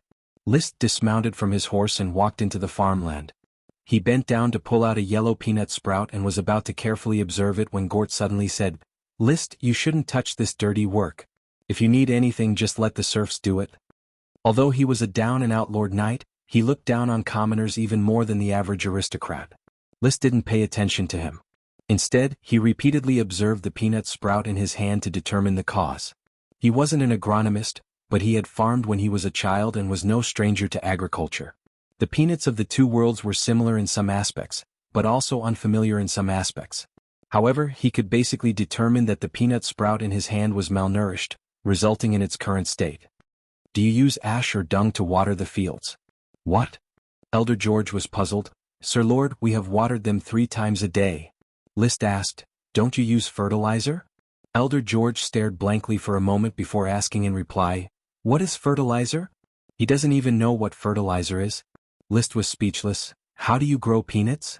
Elder George rambled on for a long time. Basically, the weeds that grew in autumn and winter were burned down the following year, and then the peanuts were planted. After planting, they were watered and weeded. Generation after generation they were planted in this way, but the harvest was especially low. Only the aristocrats could use sprites to influence the growth of plants and achieve the goal of high yields. List understood. List could not help but shake his head. Without fertilizer, even the best land would become barren after planting it a few times. The vast farmland before his eyes was about to become barren. It was no wonder the peanuts were dying, they were starving to death. But then List became doubtful. Why are the peanuts not starving to death before? According to Elder George, they planted it every year, and apart from droughts and floods, there had never been any similar phenomenon. Therefore, there might be another reason for the peanut field's nutritional deficiency. What is the reason? List's gaze fell on the green patch at the center of the field, and he pondered seriously. Suddenly, he had a flash of inspiration as he recalled the mission's reward. The mission required him to treat the peanut field, and the reward was a sprite worm. According to the way he had obtained the reward for his first mission, List felt that a sprite worm would not appear out of thin air. It was probably something he had picked up along the way. The reward is a sprite worm, the peanut field is malnourished. Standing up, List already had an answer in his mind. "I'm afraid that the peanut field is malnourished because of the sprite worm that the mission is supposed to reward me with. Sprite worms are born from plants, so my sprite worm should be a peanut sprite worm." List waved his hand and called out to everyone, "Let's take a look at the center of the field." Everyone tiptoed and arrived at the center of the peanut field, where the peanut sprouts were still flourishing. List rummaged through his memories. When he was a child, he had seen the collection of sprite worms. Generally speaking, there was a jade-like silkworm-like sprite worm hidden in the flower or bud of a plant. Different sprite worms had different decorative patterns. At present, he had 4 sprite worms, 1 tulip sprite worm, 1 thorn sprite worm, 1 corn sprite worm, and 1 alfalfa sprite worm. The breeding of sprite worms needed to be coordinated with farming. At present, Gort was still looking for a suitable farmland for breeding sprite worms. After rummaging for a while, List did not find a peanut sprite that was pregnant with a sprite worm. Probably because the time is not up yet and the nutrition is not up to speed, the peanut sprite worm will probably abort. List could not help but clench his fists. Sprite worms represented productivity, He could not fail this mission. Thinking of this, he said to everyone, I roughly understand the reason. Elder George, now follow my instructions and treat this peanut field. Praise be to Sir Lord. Elder George wept tears of joy. Gort asked in astonishment, List, you really found the problem? Can you still plant peanuts? What caused the peanuts to die? I can't say for now, but it will be clear in a few days. For the sake of being conservative, List did not say the reason. He was also worried that he had guessed wrong. If there was no Sprite at all, wouldn't he have made a mistake? Chapter 10. The germination of Sprite worms required a lot of nutrients. The poor peanut field restricted the Sprite worm's development, leading to the concentration of nutrients. Apart from the center of the field, the peanut sprouts in other places were on the verge of dying. The remedy was very simple. Fertilizing the peanut field would suffice. List recalled his knowledge of farming and said to Elder George, Elder George, I have a few things to tell you. First, mobilize the peasant households to gather firewood and withered grass. Then set them on fire and collect the remaining plant ash. Second, mobilize the able-bodied peasant households to dig the pond, only the bottom layer of the pond. Third, have the children pick up the feces no matter what kind of feces it is. Elder George didn't question the Sir Lord's command. Yes, Sir Lord. Elder George will certainly complete Sir's command. Elder George limped away. List then said to Gort, Teacher Gort, the peanut settlement's feces are probably not enough. Go to the town and organize all the peasant households to pick up the feces. Let's do it this way. Let's purchase the feces in the name of an administrative official. 1 basket of feces will be priced at 1 copper coin. Copper coins, silver coins, gold coins and dragon coins were the world's common currency. However, the gold, silver and copper coins issued by different empires, kingdoms and grand duchies were different. The copper coins List spoke of were the currency of the Grand Duchy of Sapphire. 1 copper coin could buy 4 brick-sized loaves of black bread, enough for an adult to eat for a day. 1 silver coin could be exchanged for 100 copper coins, and 1 gold coin could be exchanged for 100 silver coins. As for the dragon coin, its full name was Sapphire Dragon Coin. It was a gem coin with the magic power of the Grand Duchy's sole sapphire dragon attached to it. It could be exchanged for 10,000 gold coins and was a magic item in itself. Upon hearing this, Gort couldn't help but complain, Wow, List, why are you spending so much money to buy dirty and lowly feces? Apart from stinking and polluting the nose, that feces has no other meaning. No, feces are very useful. You just need to publish it. Also, find a place to pile feces. It's best if it's a wasteland far away from the wind. List understood the value of feces very well. In this era where there were no chemical fertilizers and there were not enough elves, the best source of fertilizer for farming was feces. As a landlord who owned all the land in the flower town, List had to plant a lot of fields, so there had to be plenty of fertilizer. Moreover, he did not want his own town to be littered with feces and urine. That kind of environment was simply trampling on civilization. He was prepared to buy feces for a long time. Firstly, it was for composting, and secondly, it was for sanitation. It was impossible to promote toilets for the time being. Buying feces was the most cost-effective and labor-saving method. But this price is too high. 1 copper coin should buy 10 baskets, no 20 baskets. Just do as I say, Teacher Gort. List's tone was slightly stern. Only then did Gort stop complaining and spread his hands. As you wish. In this day and age, the Lord was the authority. No one dared to shirk List's orders. Therefore the clerks and the serfs acted very quickly. The pond mud, feces, and plant ashes that he wanted were already piled up in the peanut settlement. Very good. Elder George, take some people and mix these things together. Then dig a hole next to the root of each peanut sprout, sprinkle a bit of these things inside and then bury them. Then water and weed them more. I believe that the peanut sprout will recover very soon. Riding on Fiery Dragon, List happily directed the peanut settlement's serfs to fertilize the peanut fields. As the Lord, he naturally would not do the work himself. The aristocratic system did not allow it, and he himself was not willing. The peanut settlement's peanut fields had a total area of about 100 mu, which was about the size of 10 football fields or 7 or 8 elementary schools. The peanut settlement's serfs had a total of 23 households and a total of 92 people. The 92 serfs, excluding the children who could not work and the serfs transferred from the town, had a total of 120 people working busily. Teacher Gorky, what is the total population of the flower town? Sorry, List. I have only been in the town for a short time and have yet to sort it out. Gore was confused. He turned around and asked a clerk, You have lived in the town for many years. Do you know how many households and how many people there are? More than 1,000 people? I do not know, sir. The clerk shook his head. Gort looked at another clerk. The clerk also shook his head. As a result, no one in the entire flower town knew how many people there were in the town. List was speechless. Was the flower town a forgotten town? Had the Coral Islands administrative officials not come to count the population? Had the former administrative officials not come to count the population? We need to do a thorough census of the population. A lord who doesn't even know the population under his rule is truly speechless. With this in mind, he had already issued an order: Teacher Gort, organize people and make the best use of time to arrange a census. I want to know how many households and people there are in the flower town, each person's name and family relationship, as well as their occupation, age, gender, and marital status. List: as you know, there are too few officials in the town. We do not have a financial officer, a defense officer, a legal officer, or a diplomat. In fact, we do not even have an administrative official. I should serve as your advisor, not the town's administrative official. In an aristocratic fief, the civil officials were basically headed by an advisor. They were in charge of administrative officials, financial officers, defense officers, legal officers, and diplomats. The military officials were orders of chivalry and were in charge of orders of chivalry. There was no doubt that Gort, as a down-and-out Lord Knight, was still an aristocrat at the lowest level of the aristocratic system. He followed List because he wanted to serve as an advisor. The other knight teacher, Marcus, should serve as orders of chivalry. As for whether the flower town could afford to support orders of chivalry, that was another matter. Don't worry, Teacher Gort. The flower town is still waiting to be rebuilt. My castle is also waiting to rise.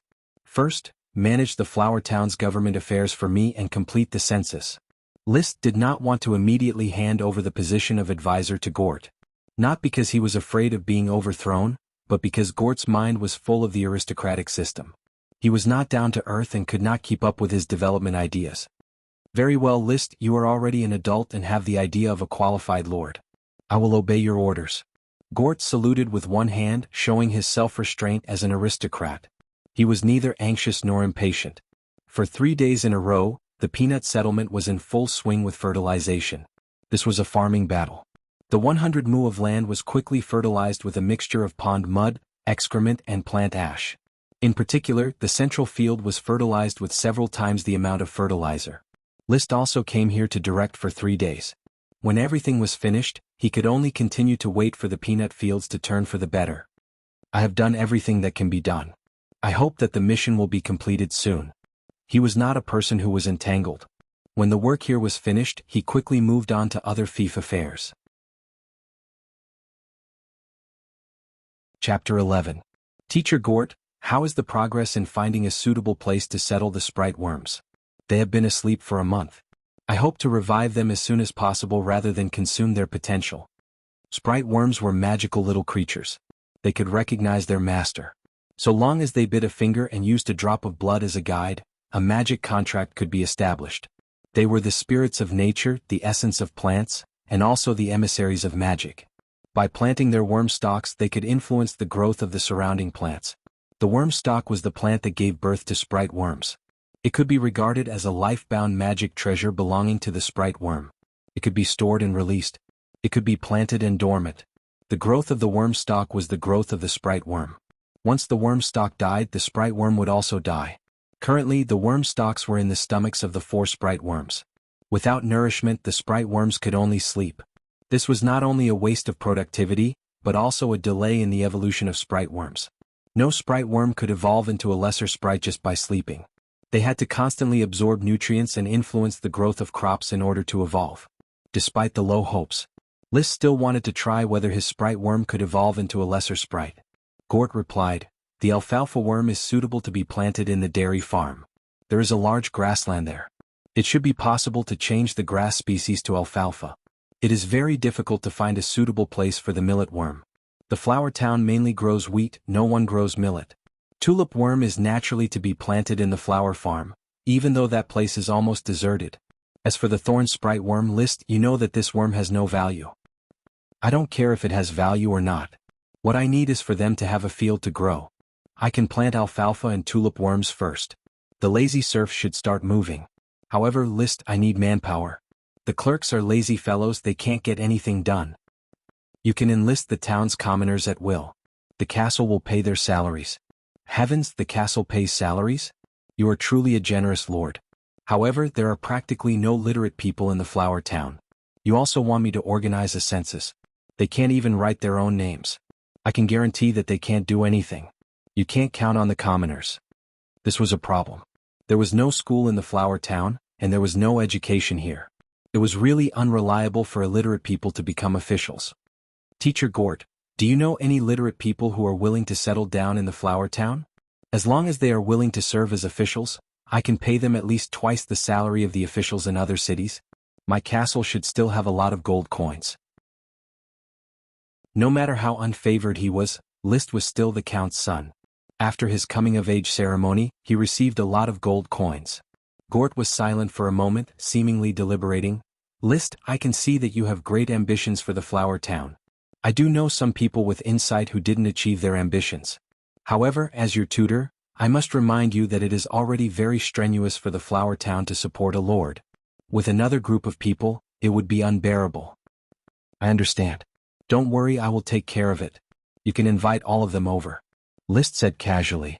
If he gave talent to others, he would be able to create wealth. In his view, the flower town was a virgin land that had not been exploited. Although there were no sprites and it was very difficult to rely on farming to make a fortune, but farming was not the only way to create wealth. At the same time, there was a voice in his mind, I have the smoke mission, my cheat. Maybe it can bring me even more wealth. They were discussing business. The old butler Carter knocked on the door and came in. Master, the peanut settlement's elder George has come to see you. Oh, what is it? He said that the peanut settlement's peanuts have been restored to green overnight. In the central field that you specially instructed me to look after, there is a flower that has grown a very big bud. Is that so? Let him in. Liszt was very pleasantly surprised. He had not expected that the peanut field would be restored to normal after applying fertilizer. He almost couldn't wait to find a place to stare blankly and see if the smoke mission had been updated. By the time Elder George nervously tiptoed into the castle, Liszt had already regained his calm. Elder George, tell me about the peanut settlement in detail. Yes, Sir Lord. Your great brilliance has shone on every corner of the peanut settlement. Just as Carter had reported, the peanut settlement had been restored to green overnight. A peanut had mutated and grown a very big bud. The serfs were overjoyed. Elder George, disregarding his lame leg, ran like the wind and asked to see the Lord while gasping for breath. The former numb and despairing expression in his eyes had been replaced by hope. Gort had already reacted, his mouth wide open. Oh heavens! Liszt, could it be that the peanut field has given birth to a peanut sprite? Liszt smiled faintly, it is very likely. Oh heavens! Liszt, you are truly a heaven-favored aristocrat. For such a remote rural town like the flower town to actually give birth to a sprite worm, incredible. Whether it is incredible or not, we will know once we take a look. Mr. Carter, prepare a horse for me, I want to go to the peanut settlement. As you wish, master. At the castle gate, Liszt and Gort mounted their respective mounts. Carter asked, Master, your retainer knight has yet to arrive, would you like to wait for a moment? Thomas took a step forward, wanting to say something, yet not daring to open his mouth. Liszt noticed. He gave Thomas and Elder George a slight glance before saying, Thomas, follow me on a horse. Take Elder George as well. As if hearing heavenly music, Thomas was so excited that his body trembled. Thomas is at your service, master. This was the first time the Sir Lord had gone out, when he had asked him to serve him. The meaning of a valet was the same as that of an attendant, a trusted aide of an aristocrat. Many greater aristocrats' valets were knight attendants who fought side by side with them on the battlefield. 4 people, 3 horses. Fiery Dragon took the lead, galloping as fast as lightning to the peanut settlement. As far as the eye could see, the peanut field, which was still yellow yesterday, was already lush green, with all the peanut sprouts stretching their branches and leaves to their heart's content.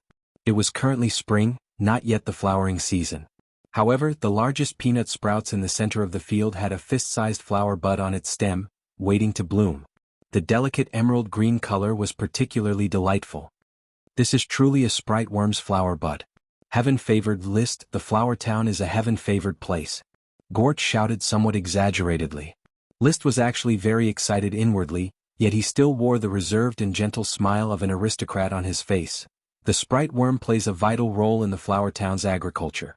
Therefore this peanut field must be protected. Elder George, you and the serfs have to send people to guard it every day. Sir Lord, Elder George has to guard it even if he has to eat or drink. If he doesn't eat or drink, then there is no need. Have people take turns keeping watch. List said to Thomas behind him, "Go back and tell my retainer knight that I need one of them to be stationed in the peanut settlement every day to guard the sprite worm." Chapter 12. As the sprite worm had yet to be born, it was impossible for List to foolishly wait here. Therefore, after arranging for someone to keep watch, he returned to the castle. The flower town only had contact with the outside world through the Thorns Ridge. Very few people came and went. Only when the count came to collect taxes would a caravan follow the night team.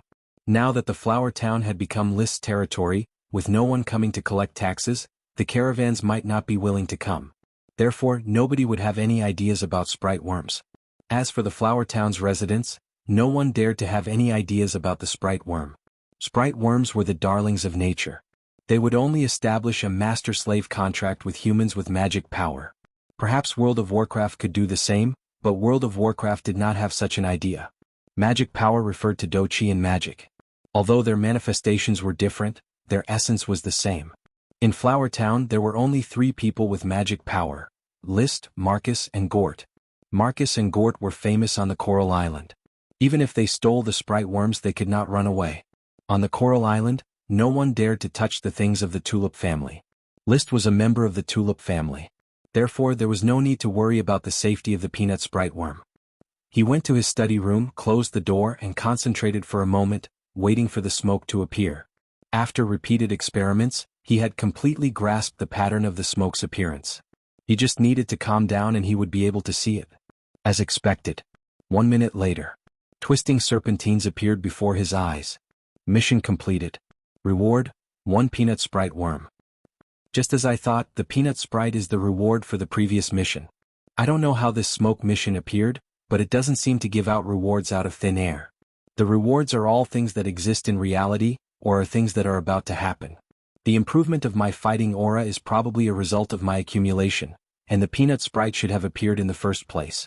However, without the smoke mission these rewards would probably be wasted. He reckoned that he would still be a trainee knight, and the peanut sprite worm would also quietly die. At this time, the twisted smoke serpentines had already appeared. Quest: how can the lord of a territory not even know the number of citizens? Please complete a census of the territory and understand the basic situation of the citizens. Reward: new type of tulip. Census? Isn't that what I was planning to do? It seems that the smoke mission is updating the content according to my actual situation. A new type of tulip, what does this mean? Is it going to give me a magic potion? List guessed. The tulip family grew stronger because of tulip. Tulips were not only a kind of flower but also a magic ingredient. A medicinal ingredient with magic power. Magic potions were important supplementary materials to assist in the cultivation of magic and do-chi. In List's memory, the most expensive tulip potion could be sold for a sky-high price of 10 gold coins. The new breed of tulip, if there was a magic potion, would definitely be a great weapon to revitalize the economy. Even if it wasn't a magic potion, contributing it to the tulip castle and allowing the great tulip elves of the family to assimilate it would also increase the great elves' evolution and development potential. Then, the next step is to vigorously promote the census. A small town with a population of 1 or 2,000 at most? What is so troublesome about it? Gort really disappoints me. If worst comes to worst, I will personally supervise it. A population of 1 or 2,000 was not much compared to a school in List's hometown. List, who had been the president of the Academy Student Council, had a lot of confidence in his own abilities. But for Gort this was an extremely tricky task. At the time of the handover, he had asked the former administrative officer, a knight sent by the Sir Count. The knight had only done one thing in the flower town, that was collecting taxes. The knight didn't care about anything else. Even the knight himself hardly ever came to the flower town. He let his retainer knight manage it on his behalf. The retainer knight also only did one thing: collect taxes. He didn't care about anything else. The flower town's taxes included peanuts, milk, wheat, barley, oats, tomatoes, and tulip. The Earl of Coral Island collected taxes every 3 months, taking away most of the crops that the flower town didn't produce. After collecting taxes, the knight no longer cared about the flower town. How could a remote and desolate place compare to the bustling coral city? Therefore, Gort sat in the dilapidated administrative office room and looked at his 4 clerks and 6 patrolmen. He felt that the census was an impossible task. None of you have ever read a book or read a word. There is not a single scholar in the entire town? A clerk said embarrassedly, "Sir, there is no school in the town and we have never left the town." The patrolman with a bright red nose said, "Maybe the old leathersmith knows how to read. He came from another island. I saw a book in his house. It was such a thick book. I even flipped through it and there were drawings of people inside. However, the old leathersmith beat me up.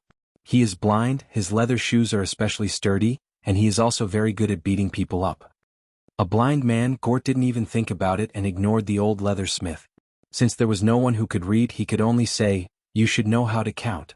Each of you go to a settlement and count the number of households and people in the settlement." This should have been a simple task. But after a day when the clerks and patrolmen came back to report, Gort felt like going crazy. He berated loudly, "What? There are 18 households and 56 people in the peanut settlement? Mr. Teacup, are you trying to make me laugh?" Mr. Teacup, whose full name was David Teacup, was a clerk. He had a confused expression on his face. "Sir, I didn't. I have counted several times but I don't know if I am right or not. The number is different every time." There were 23 households and 92 people in the peanut settlement.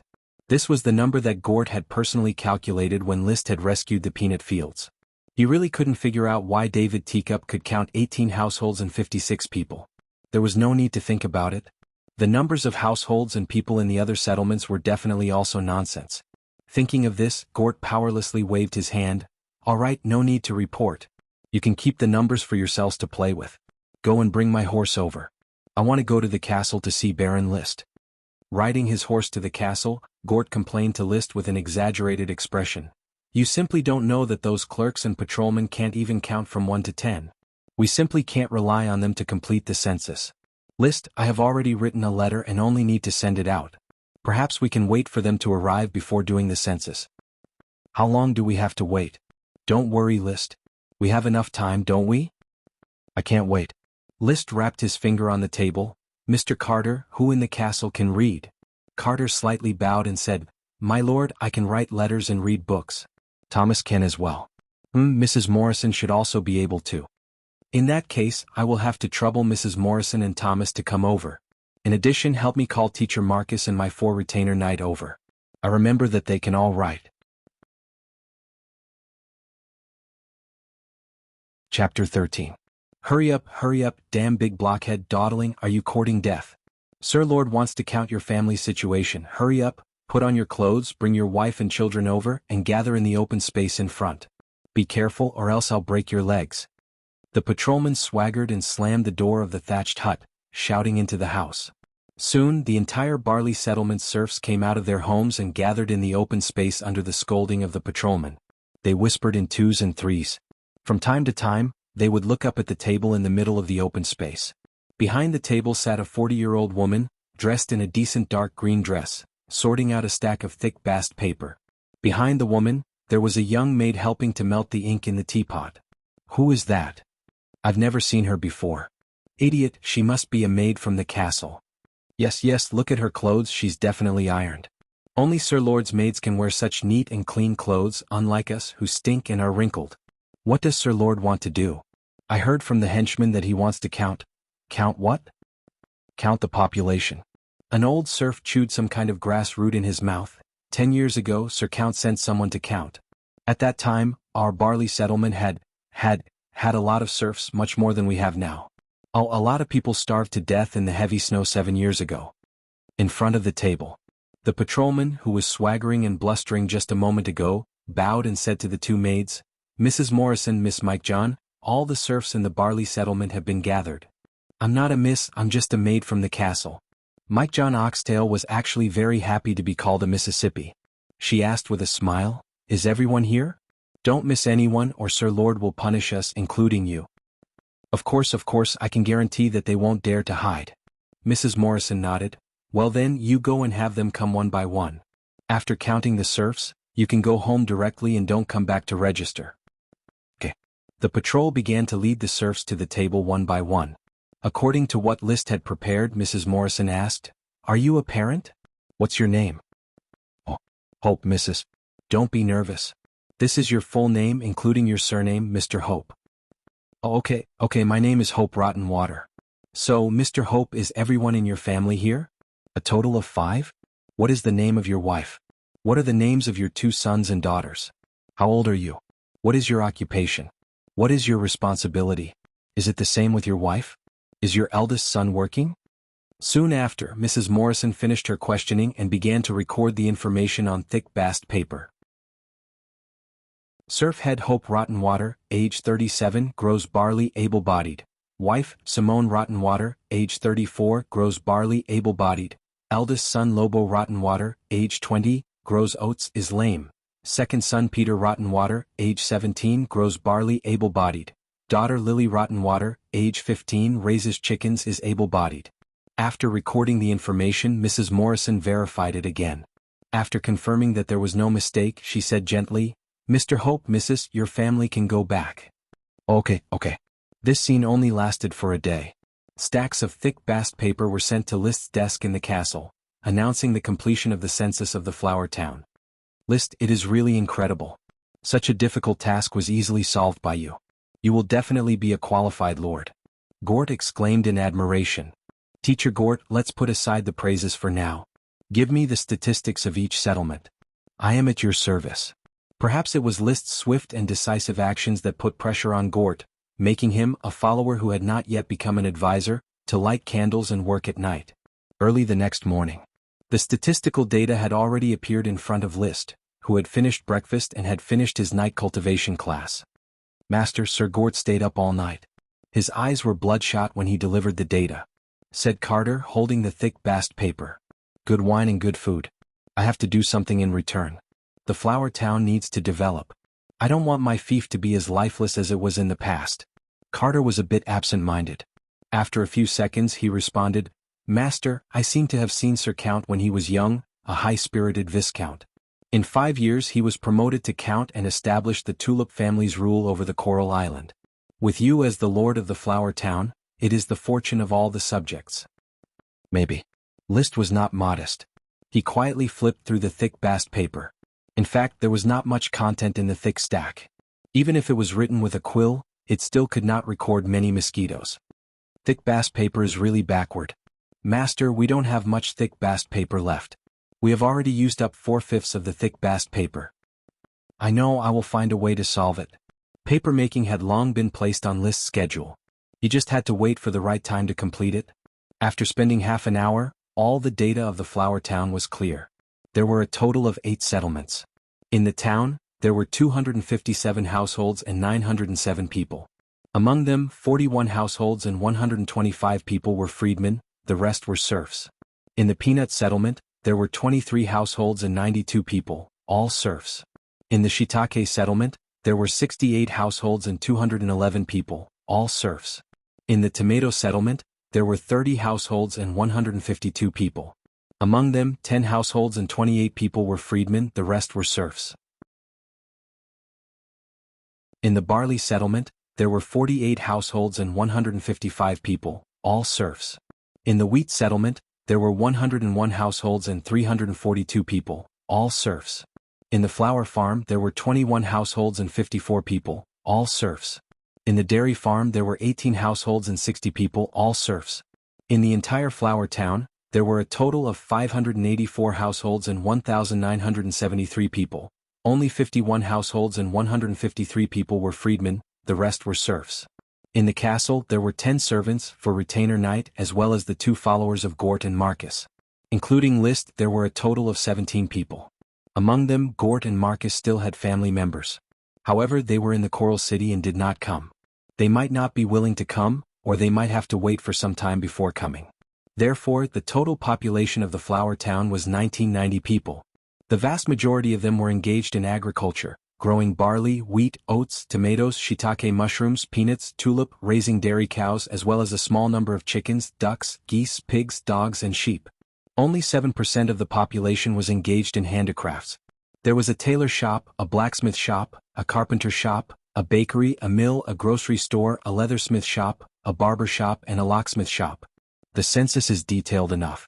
The mission should be completed by now, thought List as he pushed away the thick bast paper exuding a faint fishy smell. Just then the old butler Carter came over. "Master, there is a joyous occasion. The flower farm's manager has come to report the joyous occasion to you." Hearing the words flower farm, List's eyes lit up. He understood that this was probably the mission reward. Where is he? Invite him over? For what joyous occasion? Chapter 14. The flower farm had a longer history than the flower town. 18 years ago, Lee William Tulip, who had just been granted the Coral Island, launched his orders of chivalry to explore the island's terrain and found a field of flowers. Among the flowers, there were 2 new varieties of tulip, which were flourishing. For the tulip family, tulip was their lifeblood. Therefore, the Count moved his subjects to grow tulip. However, because of the inconvenient transportation, the Count transplanted the new varieties of tulip to the Coral City within a few years, and the flower farm gradually declined. Today, except for a small number of tulip, the flowers on the flower farm had been eradicated and other crops, such as barley and wheat, were planted. Therefore, when List arrived, he did not see colorful flowers, but only green wheat sprouts. "Sir Lord, there are only 20 mu of tulips left here. The red ones are the Sundance tulips, in memory of Sir Lord's ancestors. The yellow ones are the William I tulips, in memory of Sir Lord's supreme glory." Steward Victor, whose hair was grizzled, sighed endlessly. At its peak, the flower farm had a total of 800 acres. Now it was only 200 acres and 180 acres were planted with wheat. Not magic ingredients? Unfortunately, they are indeed not magic ingredients. That is why His Excellency the Count rarely picked the tulips here. But now they are going to be revived. "Sir Lord, look over there in the tulip field. There is a black tulip with purplish-black flowers, which I have never seen before." List looked over. Indeed, the tulip stood out from the surrounding yellow and red tulip. It was purplish-black. It was like a proud black swan quietly combing its feathers in the arms of a flock of geese. "Is it a magic ingredient?" "I don't know, Sir Lord." "I'll go take a look." List pushed aside the ordinary tulip and walked up to the black tulip. He touched the purplish-black petals with his fingers. Suddenly he perceived a familiar yet strange aura. His eyes lit up. List revealed a satisfied smile. "It's a magic potion." Magic potions, magical ingredients. The mysterious magician's spell casting was inseparable from the assistance of magic potions. The knight's do-chi cultivation was also inseparable from the assistance of magic potions.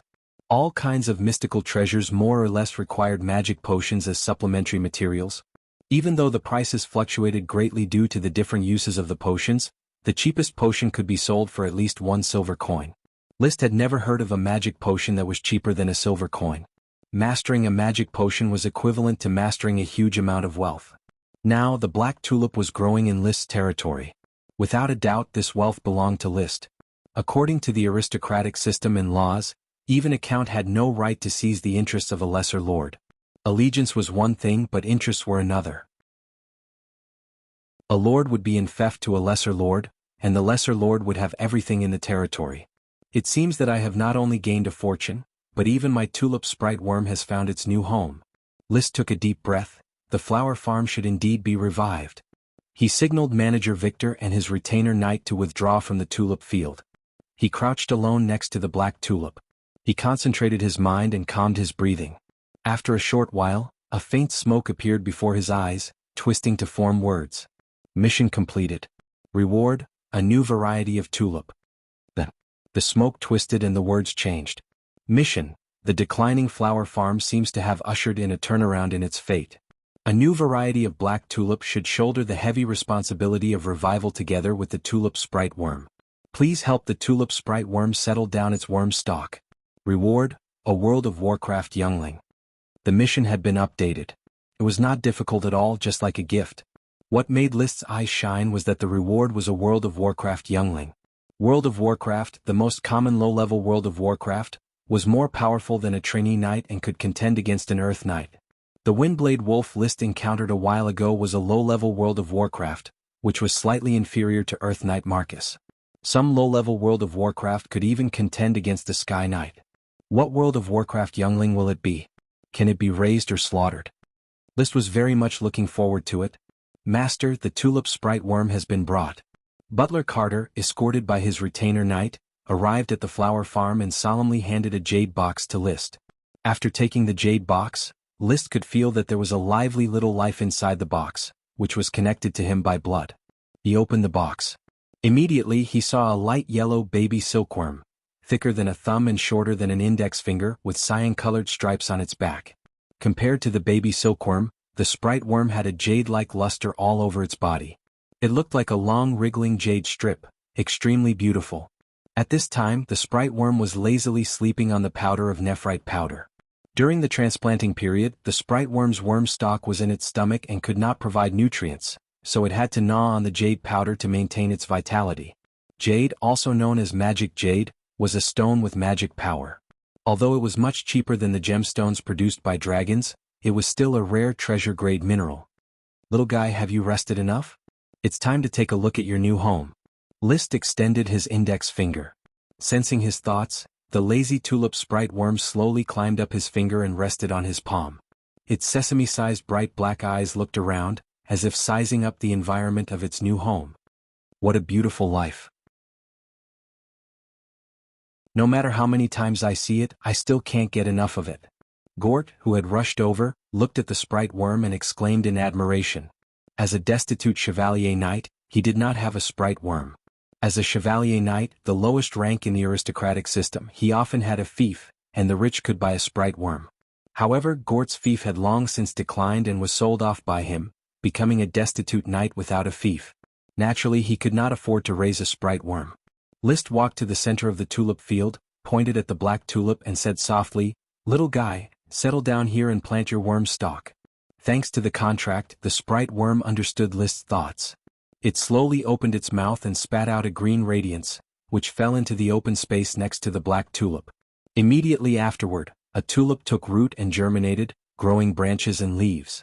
At the top of the cyan branches and leaves was a pale yellow tulip. This was its worm stalk, which could affect the growth of the surrounding several tens of mu of tulip. As a sprite worm, it could probably make a tulip grow 2 more seasons. Moreover, the quality of the tulip would be improved.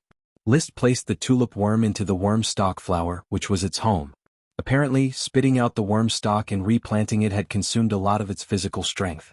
The tulip worm lay lazily in the flower, motionless. List had no choice but to urge it. "Little guy, there is a new tulip next door, don't you want to try it?" The tempted tulip worm slowly crawled out of the flower and up the leaf along the stem.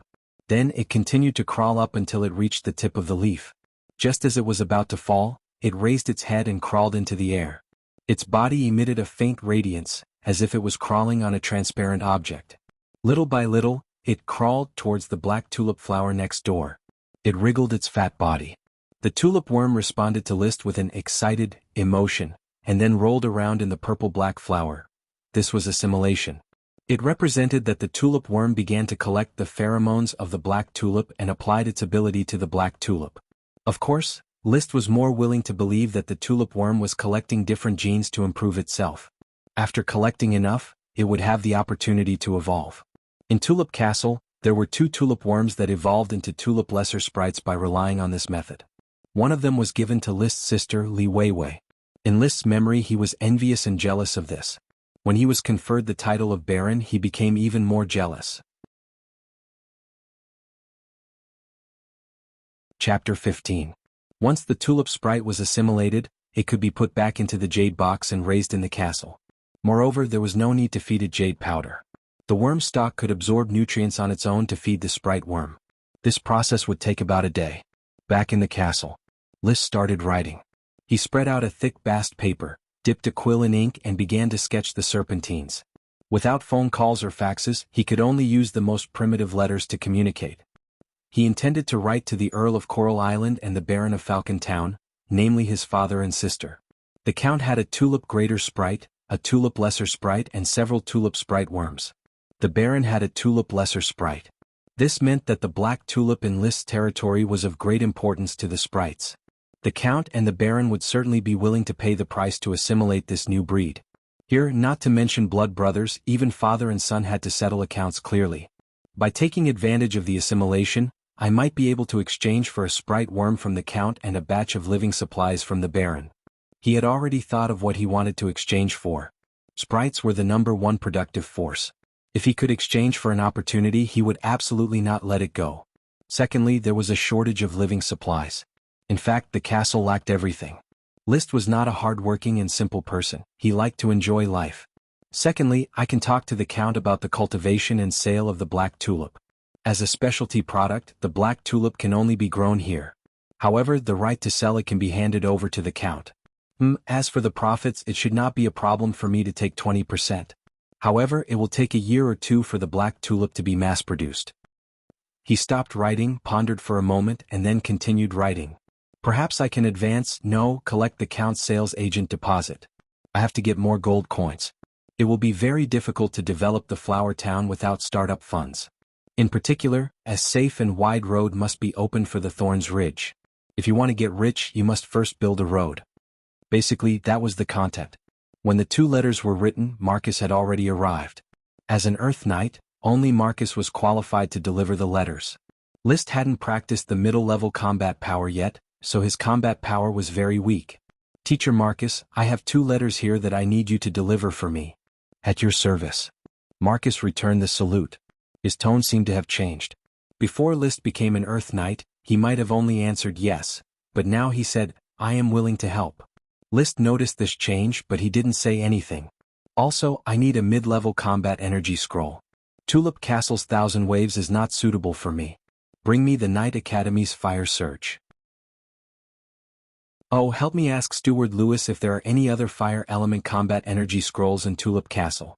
No problem. Have a good rest tonight and leave tomorrow. Pay attention to safety when crossing the Thorns Ridge. List thought for a moment. Your yellow-gray horse isn't good enough, ride my fiery dragon. Marcus bowed in thanks. Thank you for your kindness, but the yellow-gray horse and I have been on the battlefield. It is my old companion, so it is more suitable for me to ride it. As you wish. If Sir Baron doesn't have anything else, then I will take my leave first. Go ahead. Mr. Marcus, good afternoon. Tom Pigsty, who was carrying a bucket, respectfully greeted Marcus, who was leaving the castle. Marcus faintly nodded. Hello to you too. Tom was immediately overwhelmed by the favor. Usually Marcus and Gort wouldn't say hello to him. He was just a male servant in the castle who did the heavy work. His position was probably lower than the assistant male servant, Jesse Ricewater, who was in charge of feeding the horses, chopping firewood and sweeping manure, and the kitchen maid Irene Fourfingers. He wanted to bow to Marcus, but he forgot that he was carrying a bucket on his shoulder. When he bent down, the pole slipped and the bucket spilled half of the water. Be careful. Oh, okay, Mr. Marcus. After Marcus rode away, Thomas appeared out of nowhere. You are really clumsy, spilling half of 2 buckets of water. Mr. Tom Pigsty, perhaps Master should let you feed the pigs, that would be more suitable for you. Tom picked up the bucket without looking at Thomas. I will go get 2 more buckets of water. He was a head taller than Thomas, but he habitually lowered his head. Thomas sneered, other than fetching water, what else can you do? No, you can't even fetch water well. You will be a serving man for the rest of your life. I am Master's valet, and sooner or later, I will replace old Carter and become the castle's butler. At that time, the first thing I will do is to drive you to feed the pigs. You won't, Mr. Carter is Master's confidant. Tom argued in a low voice. Master has already let me follow him out and trusts me. I am still young and sooner or later I will replace old Carter. You won't. Tom didn't want to say any more and turned to leave.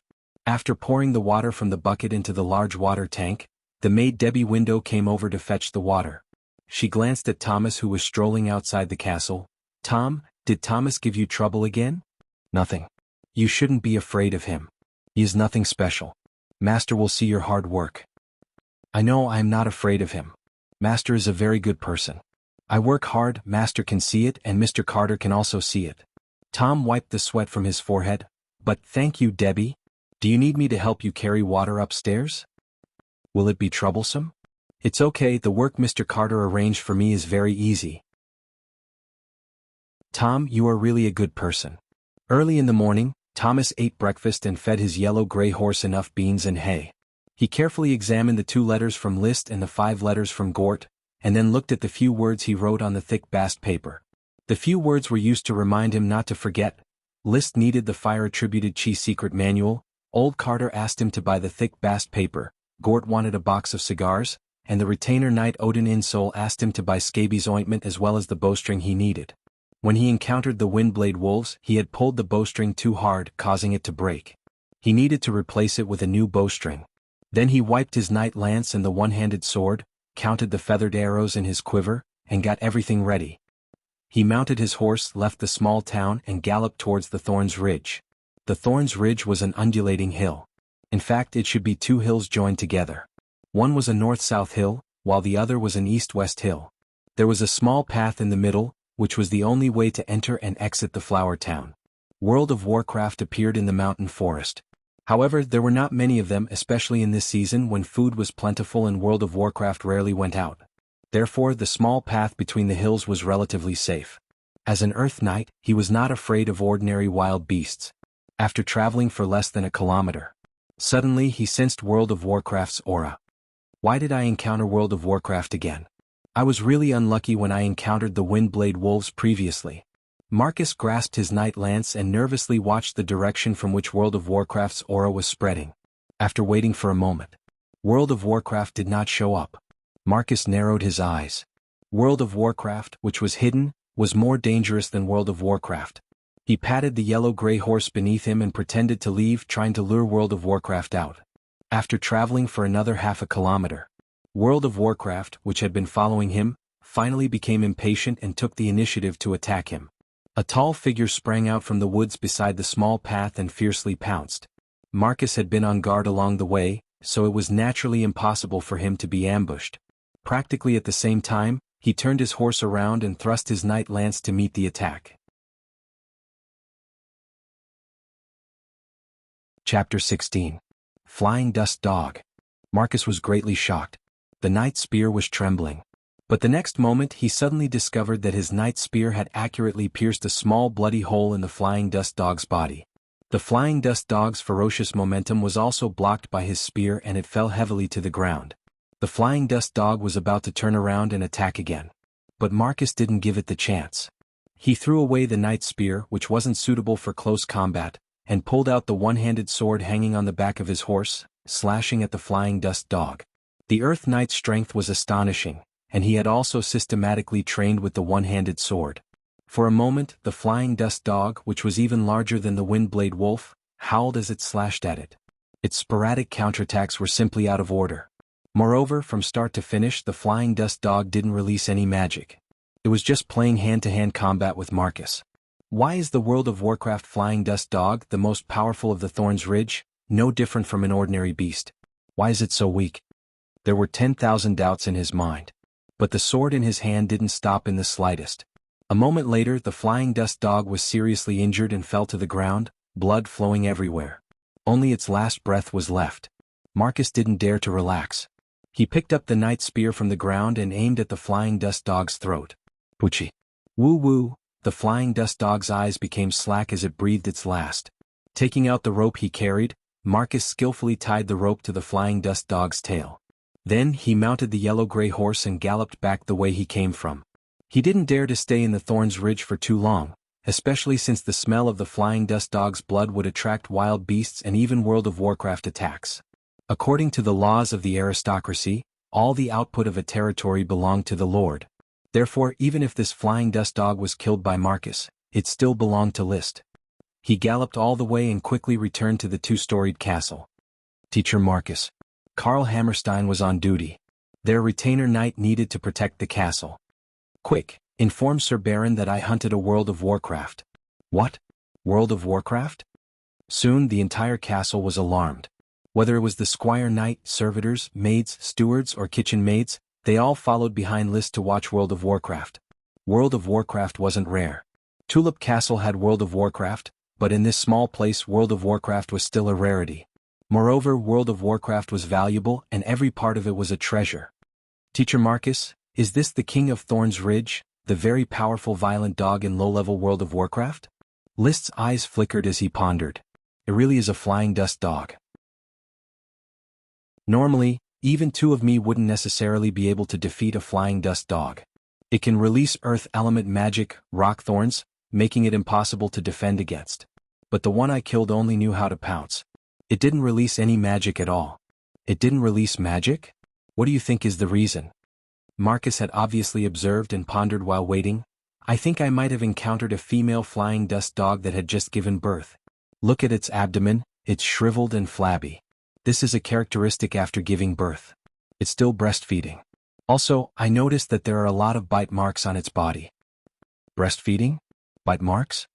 Here and here they are all bite marks. Sir Baron, do you remember the windblade wolf we encountered before? These bite marks have started to heal. I can't see them clearly, but I think they're from a windblade wolf. In that case, List felt reassured. This flying dust dog suffered an attack from a windblade wolf during its pregnancy. It might have won and given birth to its offspring, but the battle exhausted its physical strength and mana. As a result, it had no choice but to use its beastly instincts to hunt, and then encountered Teacher Marcus? Very likely. List suppressed the excitement in his heart and calmly said, since that's the case, Teacher Marcus, compared to the valuable corpse of the flying dust dog, I think its pup is the real treasure. Can you still fight? Will you search the Thorns Ridge with me and find the flying dust dog's pup? I'm ready to fight at any time. Marcus stuck out his chest and then said, but the Thorns Ridge is very dangerous, I can search by myself. Together, I'm also an Earth Knight. Sir Baron, don't forget, nobles also need to fight. Just treat this as my combat knight class. List said righteously. In fact, what he was thinking was that the mission reward was right there, how could he not take it? Moreover, the fact that the weakened flying dust dog could survive and attack Marcus showed that there was no threat to its World of Warcraft. Otherwise, it would have already turned into a pile of feces. No one could stop List's decision. Marcus put one hand on his chest and respectfully displayed the knight etiquette, expressing his respect for List's courage. The butler, Old Carter, bowed and said, Master, you are courageous and strong. Glory will be with you. Of course. List put on the World of Warcraft leather armor, mounted his horse and said in a heroic and extraordinary manner, let's go. 2 Earth Knights, followed by 4 Retainer Knights, galloped all the way and soon entered the boundary of the Thorns Ridge. Under Marcus's lead, they arrived at the place where he first sensed the aura of the flying dust dog. Sir Baron, this is the place. I sensed the aura here, then the flying dust dog followed me for a kilometer before launching a sneak attack on me. Then its nest should be nearby. Let's start looking. The mound was undulating, the forest was disorderly. The group of 6 searched for half an hour, but still couldn't find the flying dust dog's nest. They couldn't help but feel a little anxious and disappointed. Sir, perhaps the flying dust dog just wandered here, its nest might not be here or it might not even have a nest. Carl said. List firmly said, I believe its nest is here. It was impossible to not have the reward from the smoke mission. This was his source of confidence. After thinking for a moment, he asked, do any of you know how the flying dust dog barks? The flying dust dog is also a dog, its barking is no different from an ordinary dog. Marcus answered. Then Carl, Rome, Gray, Odin, the 4 of you keep imitating dog barks. If there are flying dust dog pups here, they will definitely respond. They shouldn't understand the meaning of your dog barks, they will think that it is their mother calling them. Good idea. Marcus agreed. Immediately, he and the 4 Retainer Knights imitated various dog barks and continued to search the nearby area. A quarter of an hour later, Marcus suddenly raised his hand, silence. When everyone stopped talking, he made a sound of listening and softly said, Sir Baron, listen. List listened attentively and after a few seconds, he heard a very weak, whoosh sound behind the unknown bird calls. It was the barking of a dog. It's over there. Yes, it's over there. Marcus indicated to Carl, your dog's barking is the most similar, now continue to imitate it. Carl did as he was told. Every time he barked, there would be an whoosh sound from not far away. Following this unclear conversation, List and the others finally found the flying dust dog's nest, which was inside a bush. Pushing aside the straw at the entrance of the cave, List reached out and picked up a very, very small puppy that had not yet opened its eyes. He carefully handed the puppy to List. Sir Baron, this is the puppy of the flying dust dog, a priceless treasure. It hasn't opened its eyes yet, but when it does, it will recognize its master. Not all World of Warcraft would recognize a master, but World of Warcraft dogs had this habit. The first thing they saw was the one they recognized. Most of the time the one they saw was their mother. Perhaps recognizing a master was actually recognizing a mother. The puppy shivered in List's arms and from time to time let out an whoosh sound, seeming very afraid. It probably smelled the unfamiliar scent on List's body, which was not the scent it had when it was drinking milk. Chapter 17. Because of the flying dust dog, Marcus decided to postpone his departure for a day. While resting, he told List some things to pay attention to when raising World of Warcraft. Even if World of Warcraft can recognize a master, they are still full of danger. They have no concept of good and evil, and their temperament is also temperamental. Once they become proficient in using magic power, they are likely to inadvertently hurt people. Therefore, Sir Baron needs to actively guide and train the flying dust dog pup when raising it. Like the pack of hounds raised in Tulip Castle? Yes, you have to train it to be obedient from a young age so that it listens to your commands. You also have to constantly consume its magic power and let it vent its magic power in training, so that it won't use magic to hurt people during normal times. The flying dust dog's rock thorns are very deadly spells. How long will it take for it to release magic? I'm not very clear. However, in World of Warcraft, before it reaches adulthood, its magic is very weak. Flying dust dogs can reach adulthood in about a year and a half. In other words, there is a year and a half to tame it. Very well, I will treat this as a cultivation lesson and persevere in training it. Marcus was clearly in a good mood. After explaining the things to pay attention to, he said some rare compliments. Peanut worm, potions, World of Warcraft, Sir Baron will surprise everyone on Coral Island. Liz smiled. The surprise was yet to come. He asked, what should I do with the flying dust dog's corpse? Perhaps you should ask Lord Gort. He used to manage the trading market for Sir Count, so he is the clearest about the value of World of Warcraft. Mr. Carter, help me invite Teacher Gort. As you wish, Master. Gort hurried over. When he saw the flying dust dog's corpse, he exclaimed, wow, what am I seeing? Is this the King of Thorns Ridge flying dust dog?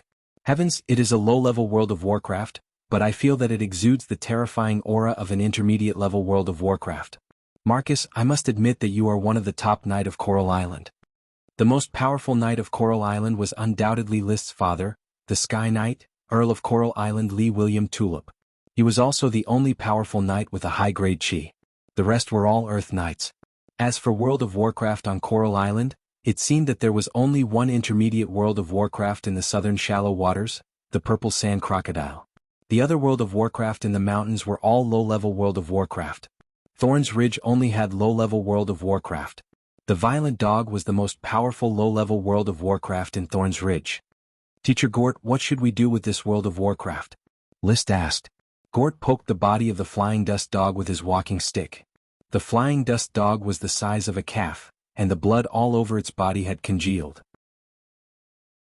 It looked terrible. Its fur is already damaged, otherwise the fur of a flying dust dog is the most precious, worth at least 100 naldas. Nalda was the name of the Grand Duchy of Sapphire's gold coin. It was the name of the Sapphire Grand Duke It should still be worth some gold coins, right? It can only be sold as scraps of skin. I guess there might be profiteers willing to pay 5 naldas, or conscientious merchants willing to pay 10 naldas. Gort continued his analysis. I think its meat should be around 600 caddies. World of Warcraft meat is generally sold for 1 silver coin per caddy on the market. The Violent Dog meat should be sold for 2 silver coins per caddy, which is 12 naldas. However, List, you should keep it for yourself to eat. You need to stabilize your chi. Mr. Gort is right, selling its meat is not cost-effective. The castle needs to buy meat from outside. Carter interjected. As a trusted butler, he could participate in this discussion. In addition to the fur and meat, the rest are bones and internal organs.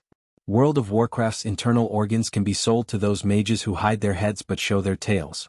I know where mages are, they always like to buy World of Warcraft's internal organs and all kinds of mysterious flowers and plants. It is hard to say how much naldas. As for the bones, they are good for making soup. Speaking until here, Gort smiled mischievously.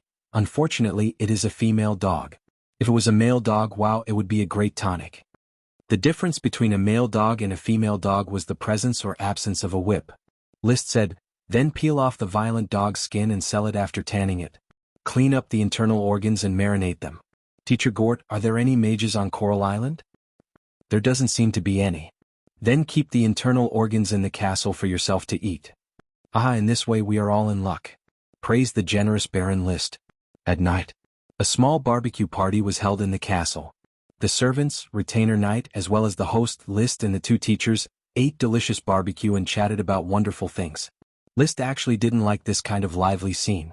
He was a quiet person deep down. However, life in the castle was like this.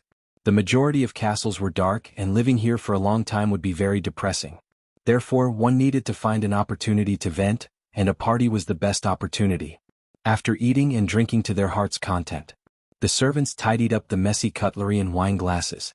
Liszt went upstairs and went straight to the originally unused recreation room. The recreation room had been converted into a den for the violent dog pup. The puppy was kept here until it opened its eyes. This was to ensure that the first person it saw was Liszt. Therefore, feeding and bathing the puppy had to be done by Liszt himself. The puppy was shivering, so Liszt gave it the name Dosen. "Hello, Dosen, drink some milk?" Liszt handed a leather bag filled with milk to Dosen's mouth. The mouth of the bag was specially tailored to make it more presentable. Smelling the milk, the desire to drink milk overcame the fear of the unfamiliar smell. Dosen quickly crawled over, fumbled with the mouth of the bag and then gulped down big mouthfuls.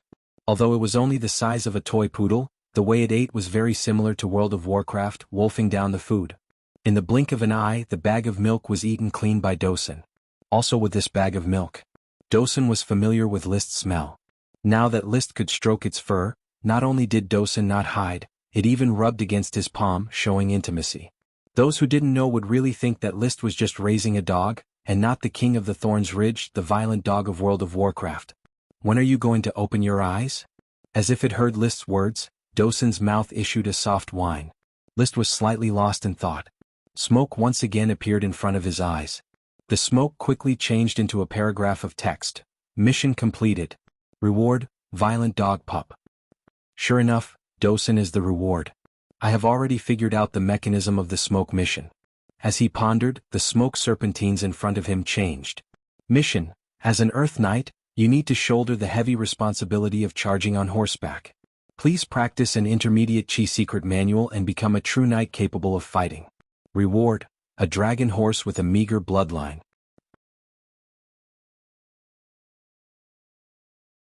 Chapter 18. Dragon Stallion. Liszt was no stranger to it. Because his biological father, Earl of Coral Island Lee William Tulip, currently held the position of a court groom, feeding Sapphire Grand Duke's beloved horse, a divine steed mixed with dragon bloodline. There were dragons in this world. They were not Eastern dragons, nor were they Western dragons. Rather, they were the incomparably magnificent essence of heaven and earth. This type of dragon was essentially genderless, and it would not mate or leave offspring. But just like how they could produce gems and metals, they could also infect other species and possess dragon bloodline. Some busybodies classified dragons, sprites, World of Warcraft, and so on according to their preciousness. The most precious was, of course, the dragon, the symbol of a country. The second most precious was the dragon sprite, the authority of a greater aristocrat. The third most precious was the greater sprite, the authority of an intermediate aristocrat. The third most precious was the dragon species World of Warcraft, the World of Warcraft mixed with dragon bloodline. The third most precious was the lesser sprite, the authority of a lesser aristocrat.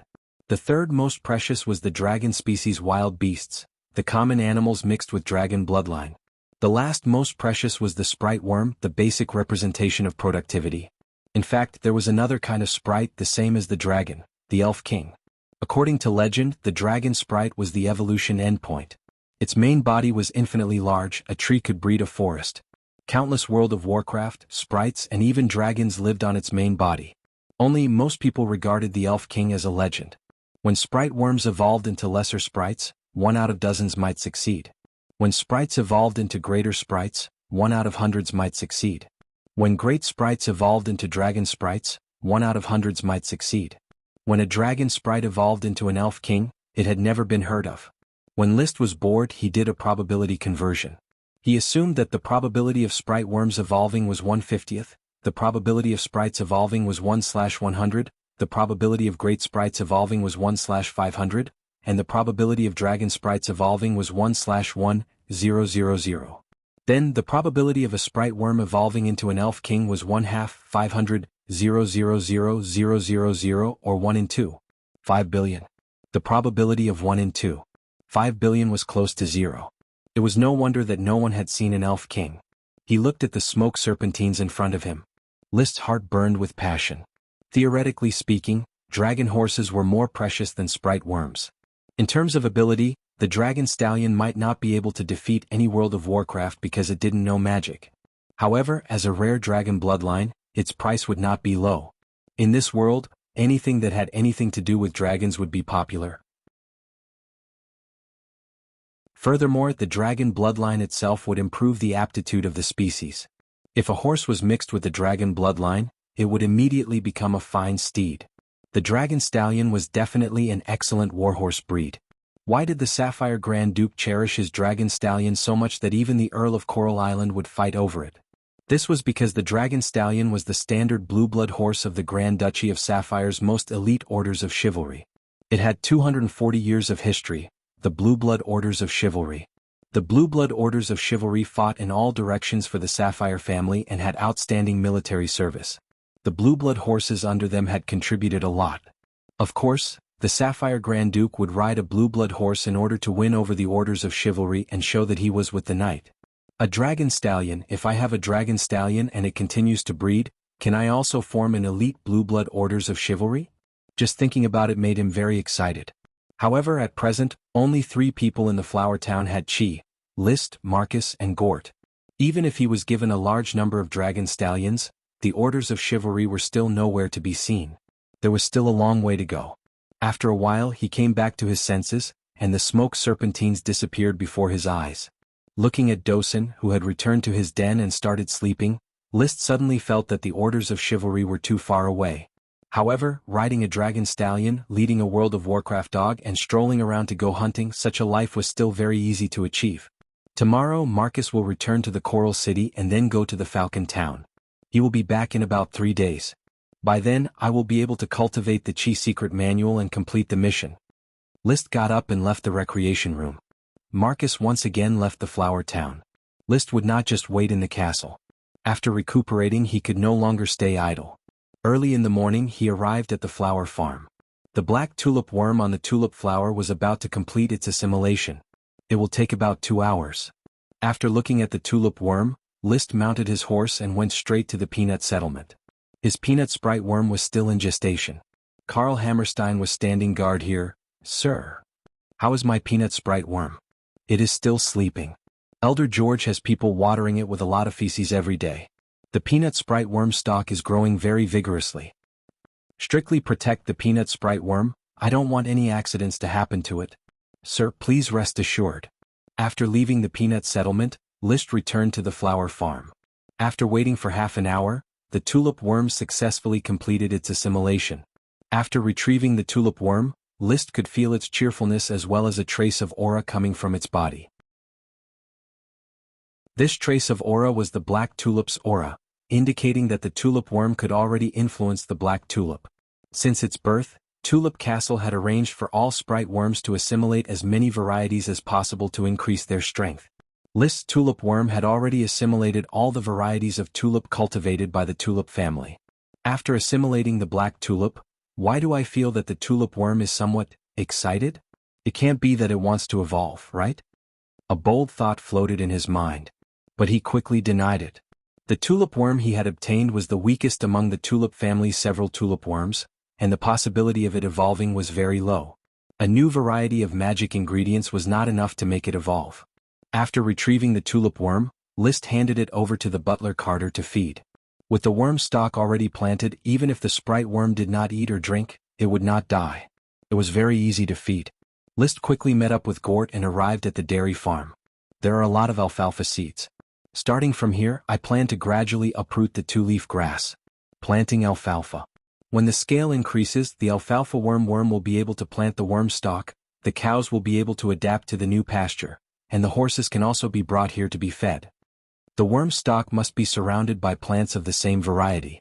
Otherwise, the worm stalk would not be able to absorb nutrients and would wither. The planting of the alfalfa worm stalk was very easy to solve. List had nothing to add. Let's follow Teacher Gort's plan. However, how did you decide on the corn sprite worm and thorn sprite worm? Corn sprite worm, my idea is to cultivate a piece of wasteland and plant corn to see if it can survive. As for thorn sprite worm, we can only think of a solution in the Thorns Ridges Thorns Forest. List, I don't think thorn sprite worm will be of much use. Thorns were small thorny shrubs. They were usually used as fences. Many aristocratic manors liked to plant a ring of thorns to serve as a green hedge. List also felt that thorn sprite worm was of little use. At most, it could cultivate a batch of thorny fences for the castle to protect the manor from the invasion of small animals. As for World of Warcraft, a Windblade wolf's windblade could cut down a large area of thorns. Fire Dragon leisurely ate the two-leaf grass.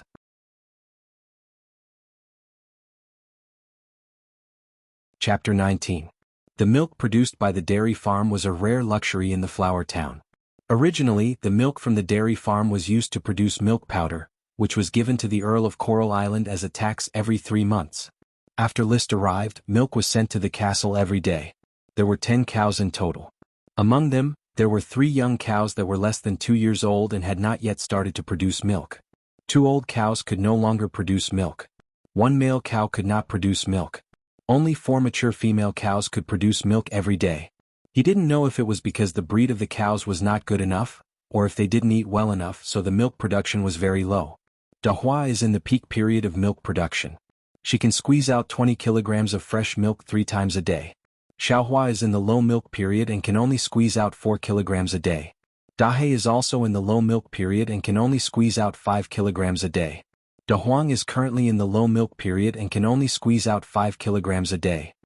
The old steward was not very old, but he was already hunched and looked very old. List approached a cow.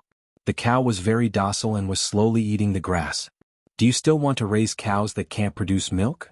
Zhuang needs to ensure that all the female cows are impregnated. Milk flower, milk black and milk yellow were still small, and they would only be able to conceive and produce milk next year. Old Hua and Old Black are already old. We've already reported this to the Lord. They can come and slaughter the cow for meat at any time, the old steward said respectfully. Milk Flower, Milk Black and Milk Yellow were the names of underage cows. Xiao Hua and Xiao He were the names of cows that had just reached adulthood. Dahua Dahe and Dahuang were the names of cows in their prime. Old Hua and Old Black were the names of old cows. Zhuang was the name of a male cow. List recalled that a while ago Butler Carter had mentioned to him that the dairy farm had 2 old cows that could be killed and eaten at any time. Raising cows that could not produce milk for another day was equivalent to wasting a day's worth of food.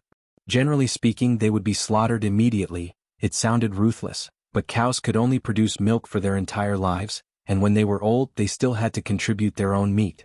For the time being, the castle did not hold any large-scale banquets, and the meat they brought was still enough, so the 2 old cows continued to be raised on the dairy farm. Is the pasture on the farm enough to feed the cows? It's enough, my lord.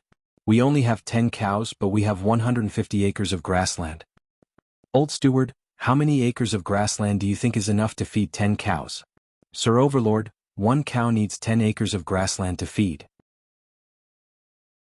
However, we often take our cows to the wild to graze, so 8 acres of grassland is enough to feed them. 8 mu for 1 cow. 10 cows will require 80 mu. Then, Teacher Gort, let's get rid of 70 mu of 2-leaf grass and change to alfalfa. No problem, leave it to me. Gort patted his chest and promised. On the census project, List's swift and decisive attitude made Gort feel a sense of crisis, and his work attitude became much more proper. He could already tell that List was not a pompous and indulgent aristocrat, but a down-to-earth aristocrat. If he wanted to obtain power, he had to change his style. Hey Dosen. Inspecting the peanut worm. 2 days passed in the blink of an eye. The 3rd day was a rainy day. Spring was deep in the air and summer had yet to arrive. The rain was as precious as oil, and the agricultural production of each village was busy advancing. The alfalfa seeds had already been sown, and the cornfields had also been carved out from the wild, ready to be cultivated and planted. The Thorns forest still had no clue, so he had to wait for Marcus to return and then go to the Thorns Ridge to look for it. The 4th day. After eating lunch in the castle, the butler Carter hurriedly walked into the study. Master, Mr. Marcus has returned and is waiting for your summons outside the castle. Quickly invite him in. Sir Baron, Marcus greets you. The travel-worn Marcus brought 2 mid-level Chi secret manuals that List was looking forward to. One was the fire surge fluctuations that List was familiar with, and the other was the fire dragon drill that he obtained from Tulip Castle. After receiving the 2 secret manuals, List turned to ask, Teacher Marcus, I gave my letter to the Baron and the Count, how did they reply? This is the reply from Sir Count and Sir Baron, as well as the 10 naldas for the sale of the fur of the flying dust dog. Teacher Marcus, please sit down, I will read the letter first. The first to be opened was the reply from the Earl of Coral Island. Because there were not many words written on the thick bast paper, the content of the letter was very little. Lee William Tulip replied to List that he was preparing to send someone to complete the assimilation of the black tulip in the near future, and at the same time to discuss how to sell the black tulip. He also promised to buy a batch of urgently needed supplies for List as a down payment for the transaction. The other was the reply from the Baron of Falcon Town. Li Weiwei replied to List, congratulating him on discovering a new breed of tulip. She would come with the Count and use supplies to exchange for the right to assimilate them. They were all official and polite replies. There was not much familial affection. After the death of List's mother, the Count's first wife, the relationship between the three siblings gradually faded due to the lack of maternal love. The Count, on the other hand, turned from hope to disappointment because of List's appearance, and the relationship became even thinner. But that's fine. I can accept this kind of thin affection. I can't stand it. After reading the letter, List felt a little emotional. He put down the letter. List said gently, Teacher Marcus, what new things have you seen on this trip? Coral Island is calm as usual, and there is no war in the Grand Duchy. However, there is one thing, I don't know if it is new or not. It is about Sir Baron's mother's family. My mother's family? List had almost forgotten that his mother was also of noble birth. He asked, what happened in Longtaro Castle? The owner of Longtaro Castle, the Marquis of Red Crab Island, has resigned from his post as the captain of the court fleet and returned to Red Crab Island because of an illness. Sir Count is preparing to send someone to visit. When the envoy comes to assimilate the black tulip, he will probably discuss the matter with Sir Baron. Maybe. List searched the memory of his predecessor and recalled the Longtaro Castle in his memory. The Grand Duchy of Sapphire was an archipelago, with many large and small islands and feft with many aristocrats. One of the large islands, Red Crab Island, was owned by the Taro family. The lord was the Grand Duchy's hereditary Marquis of Red Crab Island, Merlin Longtaro, List's grandfather. The surname of the Taro family originated from the Longtaro Great Sprite they owned. The castle they lived in was Longtaro Castle, which was far larger and more luxurious than Tulip Castle. It was magnificent and located high in the mountains. Marquis Merlin had one son and two daughters, the eldest son Mesiro, the second daughter Melinda, and the third daughter Melissa. Melissa Longtaro was List's mother. When Lee William Tulip was still a viscount, Marquis Merlin saw that he was extraordinary. He married his third daughter Melissa to the Tulip family and gave birth to 3 children, Levis, Li Weiwei and List. So far, List would go to Longtaro Castle every year to celebrate his grandfather's birthday. However, since Lee William remarried the new countess, the relationship between the Taro family and the Tulip family gradually became estranged. But in any case, Marquis Merlin was List's grandfather. Chapter 20. After seeing off the exhausted Marcus, List retracted his thoughts from his memories. Admittedly, an aristocrat's major responsibility was to expand their social network, and the Taro family was one of his important resources. However, he himself was not a diplomatic person.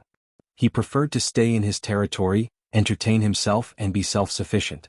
First, I should practice the Chi secret manual and complete the smoke mission.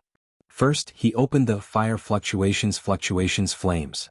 Through a large number of illustrations and descriptions, it explained how to strengthen fire-attributed Chi, as well as how to circulate Chi in coordination with powerful moves. Fire Fluctuations Flames tended to be big and wide. Most of its moves spread out in the form of undulations. It belonged to the Group Attack Secret Manual. Group Attack, it's suitable for charging on the battlefield. However, shouldn't the charge be done by my orders of chivalry? It would be fine for me to command from the rear. While thinking, List opened the Fiery Dragon Drill Secret Manual. This was a one-on-one secret manual. Its powerful moves were all for one-on-one duels. They were full of lethality, and were somewhat insufficient for charging on the battlefield. However, List quickly decided to practice the Fire Dragon Drill Secret Manual. Compared to going on the battlefield, he was more worried about assassins. The Fiery Dragon Drill Secret Manual for one-on-one duels was more suitable than the Fire Fluctuations Flames Secret Manual for group attacks. It's decided then. Wait for me to spare some energy, then study the Fire Fluctuations Flames Secret Manual. In this world there were no secret manuals. For Chi cultivation, there were no particularly bad secret manuals, nor were there particularly strong secret manuals. Everything depended on one's talent and understanding. Commoners could produce exceptional experts, but the descendants of experts could also be reduced to mediocrity. In the following time, Liszt practiced the fiery dragon drill, secret manual while waiting for the caravan to arrive. In a flash, 3 days had passed. The rain had already stopped. Good news came one after another. The peanut settlement's peanut sprite worm was about to mature.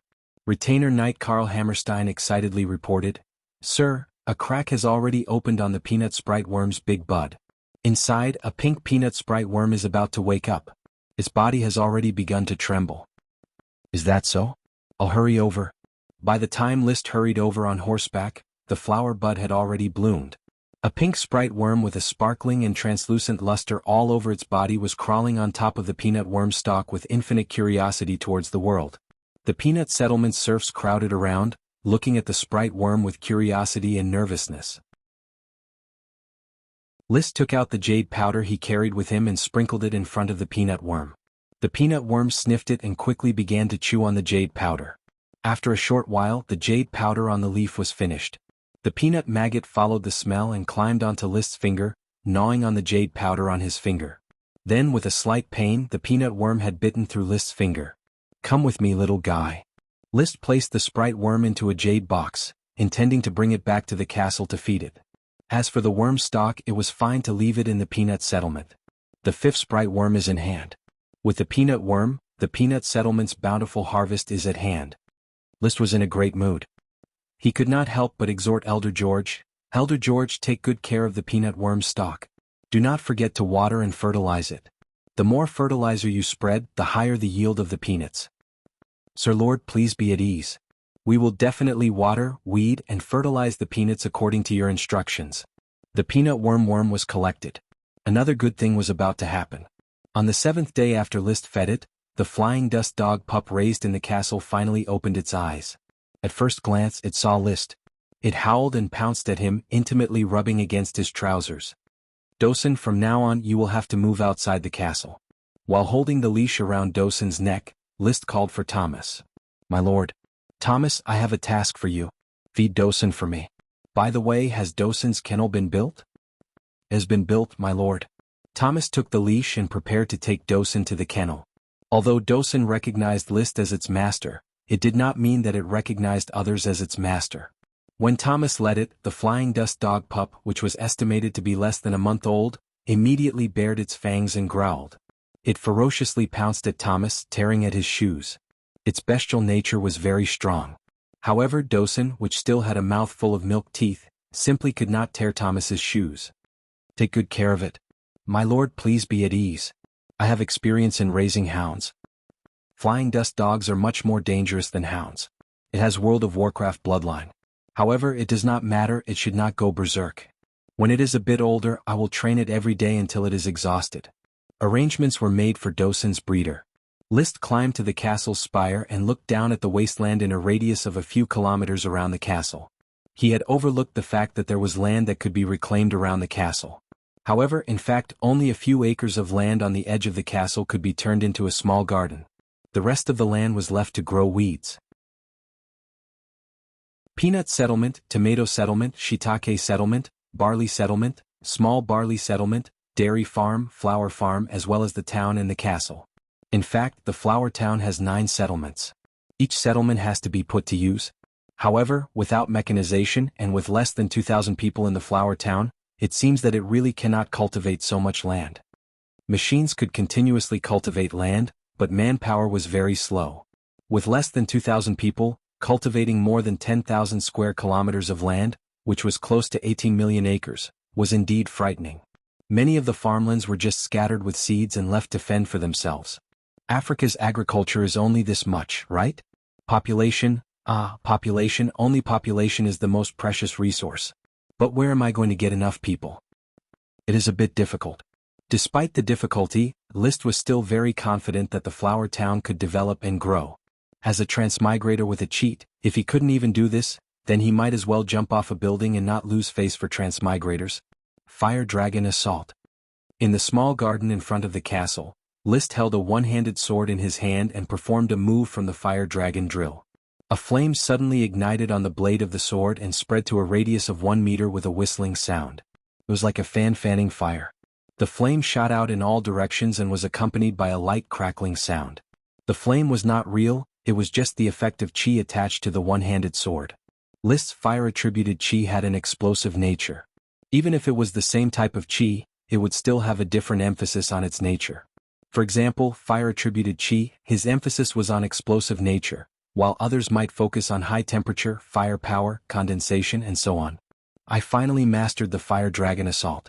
Now, I only lack the final move, Heart of Fire Dragon Drill. After I master it, I can get the reward. List was very proud of himself. His talent was still very strong. The Fire Dragon Drill was divided into 2 sets of skills. One set was the method to refine chi, and the other set was the 16 offensive moves. List easily learned the method to operate chi. Now he was learning the 16 offensive moves. Others take at least half a month to learn a secret manual, but I finished it in less than a week. It is hard to imagine that my predecessor was not able to break through to the Earth Knight realm before reaching adulthood. Could it be that his perception was too poor? If his physical talent was not bad, then it could only be attributed to the problem of perception. Before reaching adulthood, List had probably been brainless. Now, List might not dare to say that he was extremely smart, but he was definitely not stupid.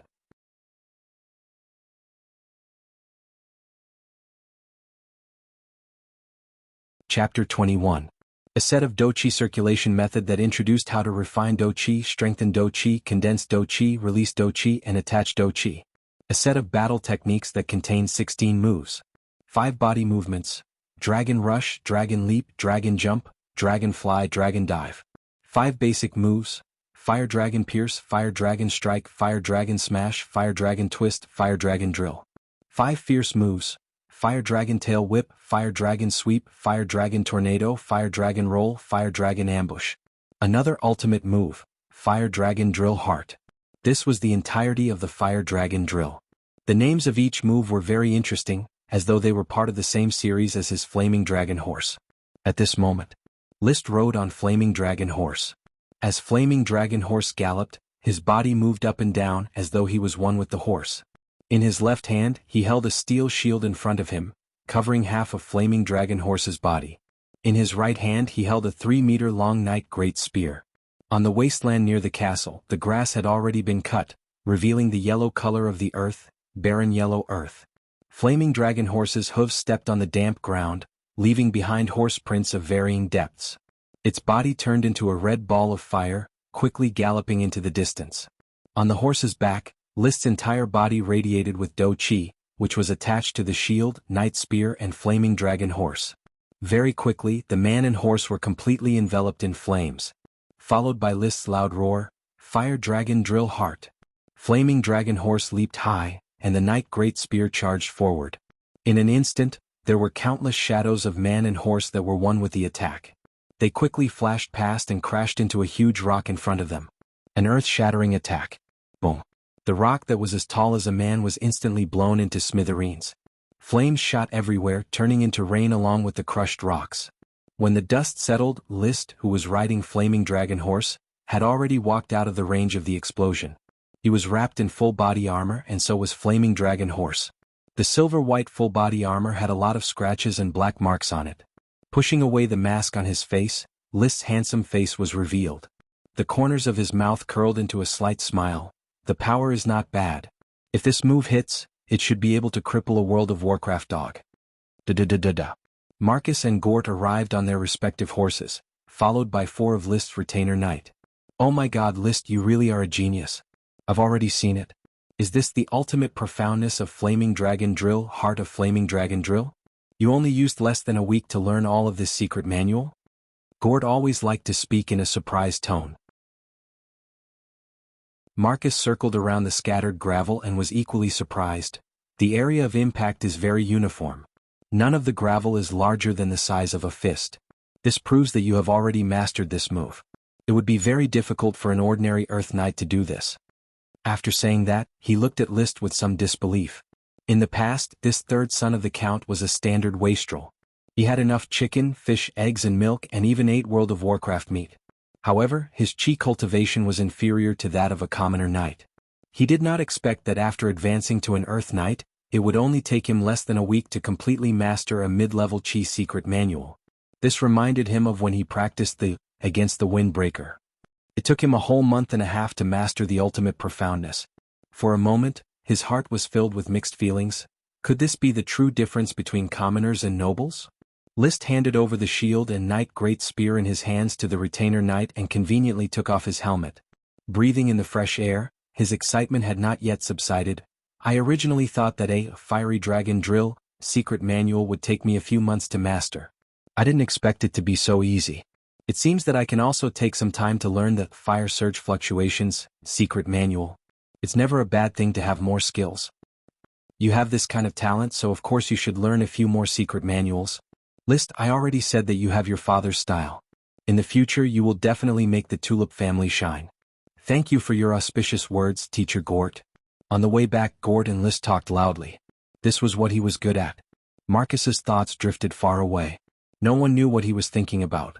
It wasn't until he entered the castle for dinner, ate the dinner in front of him in a daze and was sent out by List that he came back to his senses. He waited for Gort to ride away while humming a tune. He looked at List, who was still standing at the castle gate as if waiting for him to speak. He said in a solemn tone, "Lord Baron, may I know where your gaze is?" "My gaze?" List thought in his heart. Marcus is asking me if I have the ambition to make a name for myself. Marcus, who wholeheartedly wanted to become a noble, naturally wouldn't be willing to curl up in a small rural town and follow a baron who had no ambitions. However, List didn't directly answer. Teacher Marcus, don't listen to what a person says. Look at what they do.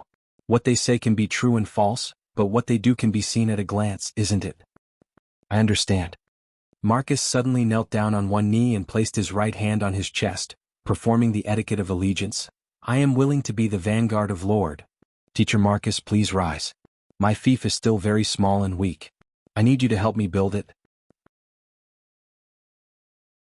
List calmly helped Marcus up. He felt a sense of accomplishment. To be able to make an Earth Knight pledge allegiance, this was personal charisma. Returning to the castle. After taking a bath, he saw the smoke serpentines. Mission completed. Reward, a dragon horse with a meager bloodline. In a flash, the smoke distorted and a new mission was issued. Mission, fresh and tender alfalfa.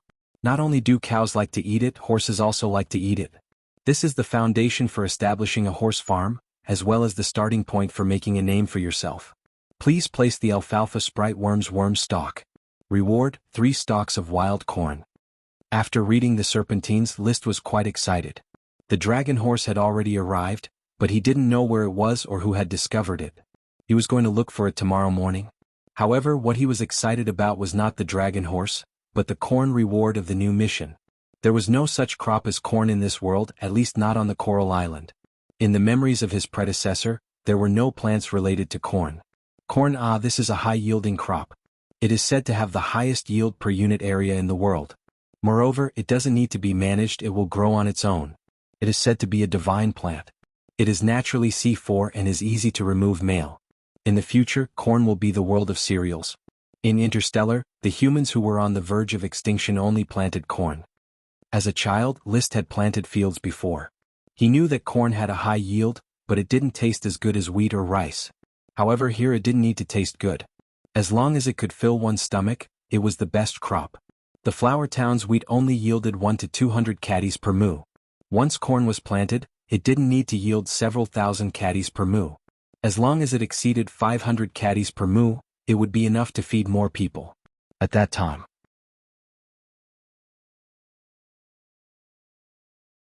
Chapter 22. Before List could order his men to search for dragon horses, Gort, who was in charge of changing the alfalfa in the dairy farm, rushed to the castle early in the morning. List, good news? Our newly planted alfalfa has sprouted and is growing well. Most importantly, a wild horse had been lured over from an unknown place to eat the alfalfa.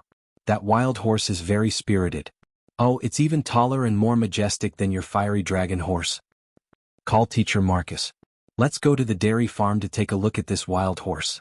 After eating the alfalfa, it has to sell itself in exchange for food expenses, right? That's right, its food expenses are its own, haha. Everything in the territory belonged to the Lord. Without a doubt, this wild horse was List's private property. The group quickly arrived at the dairy farm. Sure enough, they saw a black wild horse leisurely eating the newly sprouted alfalfa on the pasture that should have belonged to the cows. This wild horse was tall, its fur was shiny and its body was majestic. One could clearly see that its muscles were in a state of distinct lines. Teacher Marcus, you are an expert in identifying horses. What do you think of this wild horse? Wild Horse had already discovered List and the others, but it seemed to be very bold. Seeing that List and the others did not come close, it lowered its head and leisurely ate the grass. Marcus's eyes lit up and he said excitedly, "My lord, what a fine horse." The bones were thin but the frame was big. The bulging muscles were beautiful, the limbs were long, and the Achilles tendon was also very long. The neck should be long and straight, slanted forward, and the buttocks should be square. The color of its fur is also very bright, which means that it has no disease. Most importantly, its eyes are very sharp. How does it compare to the blue-blooded horse? I'm sorry, sir, I've never seen a blue-blood horse. The best horse I've seen is the Count's black leopard. It's said that it has the bloodline of the World of Warcraft's drywood leopard. But the mastiff is far inferior to this wild horse. A horse with a white forehead is called a D. The mastiff was the mount of the Earl of Coral Island, so List was naturally familiar with it. The black wild horse in front of him had an aura that far surpassed that of a black panther. After all, dragons were the most sacred animals and dragon horses were the kings of horses. How do we catch it? Marcus said, I can overturn it with my bare hands. After all, it's just a horse. However, if you want it to be your mount, then you have to subdue it yourself. Wild horses will only yield to people who can subdue them. List did not want to tame the dragon's talk as his mount. He hoped that the dragon's talk would become a true stallion and breed a dragon's talk clan for him. However, taming a wild dragon breed horse was an interesting matter. List did not let Marcus do it for him. He walked up to the Mustang himself. When he approached, the grass-eating Mustang immediately became alert. It turned around and glared fiercely at List as if warning List not to cross the line. When List got closer and closer, the Mustang finally lost its patience and directly bit at List. His body twisted, and his good horsemanship allowed List to instantly turn around and ride on the Mustang's back. The Mustang felt great humiliation after being ridden by someone. It frantically shook its body and jumped around, trying to throw List off. However, List held its neck and his body was bursting with fighting energy. He was not moved at all. The Earth Knight could fight against a real World of Warcraft, let alone a horse. Half an hour later, the Mustang, tired from tossing and turning, finally stopped. It panted and let List ride it, directing it to the left and right. Wiping the sweat from his forehead, List laughed. What a stubborn big fellow. Its fur is pure black, without a single strand of mixed hair. I might as well call you Black Dragon. The pure black horse was called Black. Coupled with its meager dragon bloodline, the name Black Dragon was very fitting. Carl, bring me some wheat bran biscuits. List dismounted. Although taming a Mustang wasn't too difficult, it was really tiring. He was already sweating all over. At this time, Fiery Dragon also came over. It was a young mare. While rubbing against List's shoulder, it opened its eyes wide and looked at the tall Black Dragon at the side. However, Black Dragon simply didn't look straight at Fiery Dragon. It still held its head high and didn't try to curry favor with List. It still retained a trace of unruliness. Even when List took the wheat bran biscuits and fed it, it still didn't show any affection. Sir, Black Dragon is an adult horse. If it is to be fed as a warhorse, then it would be best to abort it so as to avoid losing weight. Marcus said. Abort? List waved his hand. That won't do.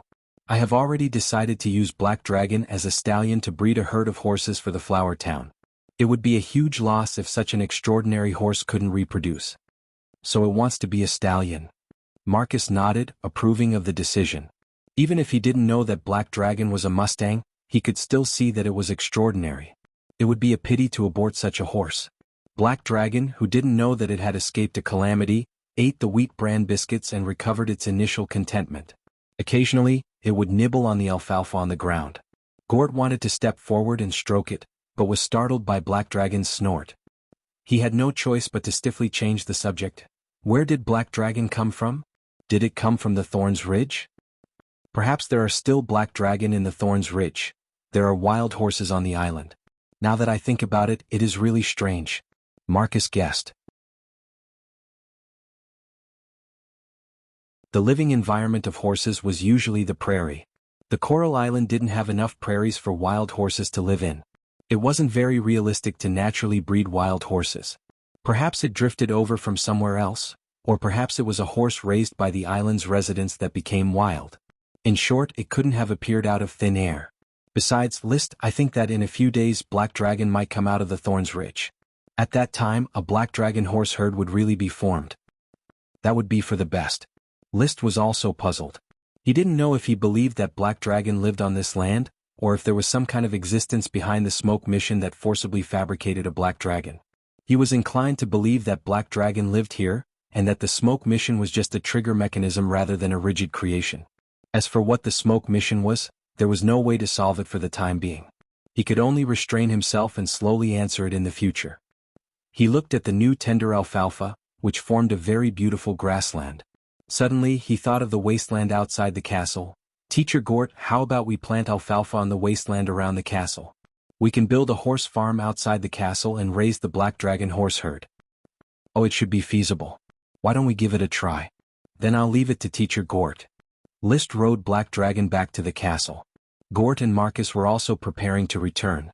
On the way, Gort suddenly asked, "Marcus, you are now calling List, sir?" "Yes. It's not like you to make a decision so quickly." "I don't have many choices, Mr. Gort." Marcus gazed into the distance. The short castle was bathed in the sunlight, shining brightly.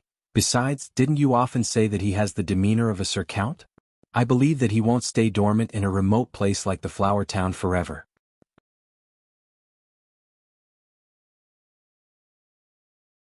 Chapter 23. List enlisted the idle farmers on the dairy farm to cultivate the wasteland around the castle and cultivate alfalfa. Originally, Gort's idea was that as the Lord's serfs, they had to work unconditionally. List wasn't that exploitative, so he decided to take care of the farmers 3 meals a day. Commoners generally only had 2 meals a day, so they rushed to work. He distributed some of the extra wheat bran in the castle to the working farmers. Wheat bran was the removed skin of the wheat. Here he only had fine wheat flour. Wheat bran was basically used to feed the horses, but commoners used it to eat. The wheat bran biscuit he fed to the horses was the food that many farmers ate. Speaking of which, the nutritional value of wheat bran is higher than that of wheat flour. List remembered buying wheat bran biscuit in his previous life. The seller claimed that wheat bran was rich in dietary fiber and B vitamins, which could improve constipation and lower cholesterol. However, wheat bran is really unpalatable and difficult to digest. As an aristocrat, he didn't lack nutrition, so there was no need to force himself to eat coarse wheat bran. Aristocrats naturally ate white bread. Here bread was the absolute staple food. According to different materials and taste, it could be divided into 9 grades. There were 4 grades of white bread and 5 grades of black bread. The highest grade of white bread was made from fine wheat flour that had been sifted and selected. Only great aristocrats had the financial, material and manpower to make this kind of white bread. The price of this kind of white bread was also astonishingly expensive. 1 piece cost at least several silver coins. The second grade of white bread was made from fine wheat flour. Because the coarse particles were sifted out, it had a very delicate taste. Usually 1 piece would sell for 1 silver coin. The next grade of white bread was made from fine wheat flour that had not been sifted and had a slightly worse taste. 1 silver coin could buy 2 or 3 pieces. The lowest grade of white bread was made from coarse wheat flour. It was simply processed and had a slightly worse taste. One could buy 1 piece for 10 copper coins. The white bread that List currently ate was of this grade. The white bread eaten in Tulip Castle was of a higher grade. Commoners ate black bread. A few copper coins worth of whole wheat bread without bran could only be afforded by wealthy commoners. A copper coin's worth of whole wheat bread without bran could only be afforded by ordinary freedmen. As for serfs, they mostly ate wheat flour without bran mixed with other flours to make mixed black bread, which could be bought for 1 copper coin. The poorer serfs either ate the grain black bread, made of peas and other grains ground into flour, or ate bran cakes made entirely of bran. In addition, List also knew of a type of black bread that was commonly made by civilians. This kind of black bread, after fermentation, would become very, very hard. Commoners would cut it into slices and use it as plates or table legs. It was said that some plates of black bread could be used for months. What an evil feudal society. List sighed hypocritically and withdrew his thoughts. He had no intention of breaking the aristocratic system. One's position determined one's position. As a noble, he could enjoy the status bestowed upon him by the times, but he couldn't possibly pull himself down from his position. Besides, it was very difficult to break. There were no dragons or sprites, so how could he break it? "Master, do I need to bring Fiery Dragon over?" Thomas cautiously asked. He had always been so cautious in front of List. "No need. By the way, Thomas, how is Black Dragon in the stable? Did it throw a tantrum?" "Master, your newly subdued big guy bullied Fiery Dragon last night. But this morning, Fiery Dragon can already eat grass next to it." List nodded. He wasn't surprised. Two tigers couldn't live on the same mountain, unless one was a male and one was a female. Black Dragon was a male and Fiery Dragon was a female, so it was natural for them to live in peace. Moreover, it was very likely that the first batch of Black Dragon's offspring would be produced by Fiery Dragon. List didn't oppose it. Fiery Dragon was also a fine breed mixed with the low-level World of Warcraft's Fiery Dragon bloodline. Only by combining the strong could they produce better offspring. He no longer paid attention to it. List began to practice the moves of the Fluctuating Flames fluctuations. Generally, an Earth Knight wouldn't practice the next secret manual before being proficient in the Chi secret manual that was most compatible with them. List had a good perception and was still familiar with the Fiery Dragon drill, so he could practice the Fluctuating Flames fluctuations at the same time. Different from the Fiery Dragon drill, the Fluctuating Flames fluctuations focused on group battles. Its moves often consisted of the sword sweeping a large area and the spear striking a large group. Unknowingly, he was already immersed in cultivation. He was constantly releasing his fire-attributed chi, burning the surrounding air. Its might was unknown, but at least on the scene it was powerful. Great Fire Wave. With a slash of his sword, flames shot in all directions. He saw the butler Carter quickly walking towards him. He couldn't help but retract his chi and ask, "Mr. Carter, what's the matter?" "Master, Jesse just returned from cutting the grass outside and said he saw a caravan. I'm guessing that it might be Sir Count and Sir Baron's team." List's spirit was roused. They finally came. "I'll have to trouble you two teachers to come over and welcome the caravan with me. I'll go take a bath and change my clothes first." He hurriedly went upstairs to take a bath. Before long, Marcus and Gord arrived. The castle was located on a slope and had a good line of sight. They could already see the Thorns Ridge in the distance, where the caravan was slowly approaching. "Teacher Gort, remember to remind me to reorganize the patrol team. When the caravan arrived, no one gave me any hint. I only knew when my servant discovered it. The patrol team is a bunch of bastards. You have to lend me your retainer knight to train them." "No problem." List mounted his horse. He didn't ride Fiery Dragon, but rather rode his newly subdued Black Dragon, showing off, "Come with me to welcome the caravan. Father shouldn't come in person. The one following the tulip great sprite might be my elder brother."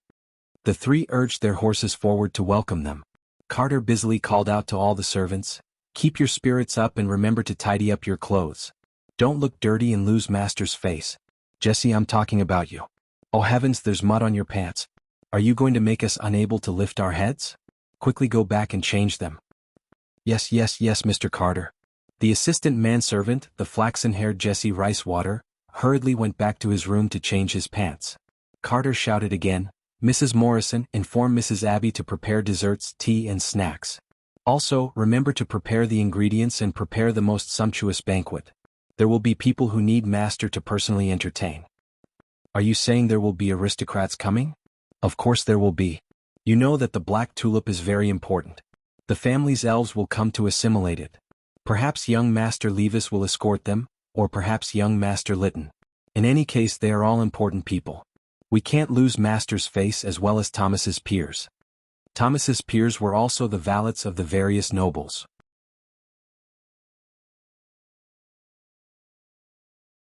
Chapter 24. 1, 2, 3, 4, 5, 6, 7, 8, 9, a total of 10 carriages, under the escort of a team of knights, followed the yellow road to the castle's hill. "Sir Baron." The knight in the lead dashed before List and performed a knight's salute.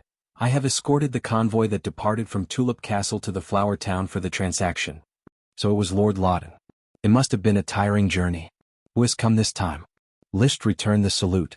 Lord Loudon's knight said, "Sir Viscount and Sir Baron of Falcon Town have come together." "Is that so? My sister has also come." While they were speaking, a luxurious carriage had already climbed up the hill and stopped in front of List and the others. The accompanying serving men opened the carriage doors on both sides, and a young man and a young woman in aristocratic attire alighted. The young man was somewhat similar to List, but he was a bit uglier. He also had light blonde hair and sapphire-colored eyes. The young woman was also somewhat similar to List, but she was also not as good-looking as List. She had light blonde hair and sapphire-colored eyes. She did not wear the attire of an aristocratic lady. Instead, she wore the same aristocratic attire as the young man. The necessary riding attire was similar to a tuxedo but more gorgeous. "My dear brother, the Flower Town's Lord Baron List, look who has come," the young man Levis Tulip said with a laugh. List dismounted and walked towards Levis. "Big brother, I did not expect you to come in person. Also, my sister, how is life in Falcon Town?" Li Weiwei Tulip raised her slender eyebrows. "List, I feel that you have become an Earth Knight?" "That's right, I have fortunately broken through, even though it is a bit late. It seems that after leaving the shackles of Tulip Castle, you have been set free in the Flower Town. You became an Earth Knight, found a new tulip potion, and I heard that a peanut worm was born in the town. Your luck is so good that it makes me jealous." Levis smiled and patted List's shoulder. Actually, the relationship between brothers and sisters was not very good. Behind their passionate actions, it was more of a polite exchange between nobles. No matter what, the three siblings had already become true noble knights. At this time, List's black dragon suddenly snorted and roared at the horses pulling the carriage. The horses were so frightened that they retreated and almost ran away with the carriage. Only then did Levis and Li Weiwei notice the shiny black dragon. Li Weiwei's eyes lit up. "What a magnificent horse. List, isn't your mount a red mare that father gave you as a birthday present? Where did you get this steed? Can you give it to big sister?" "I tamed it from the Thorns Ridge. I am sorry, big sister, but I have no intention of selling it." "I'm not surprised that you refused. However, to refuse so bluntly, List, you have improved since you were a child." Li Weiwei was a little surprised. When List was young, he was a little submissive and timid in front of her. People are always changing. I'm already an adult, so I have to make some changes. List said, "The sun outside is dazzling. You must be tired from the journey. Please come to the castle and rest. Mr. Carter must have already prepared tea and snacks.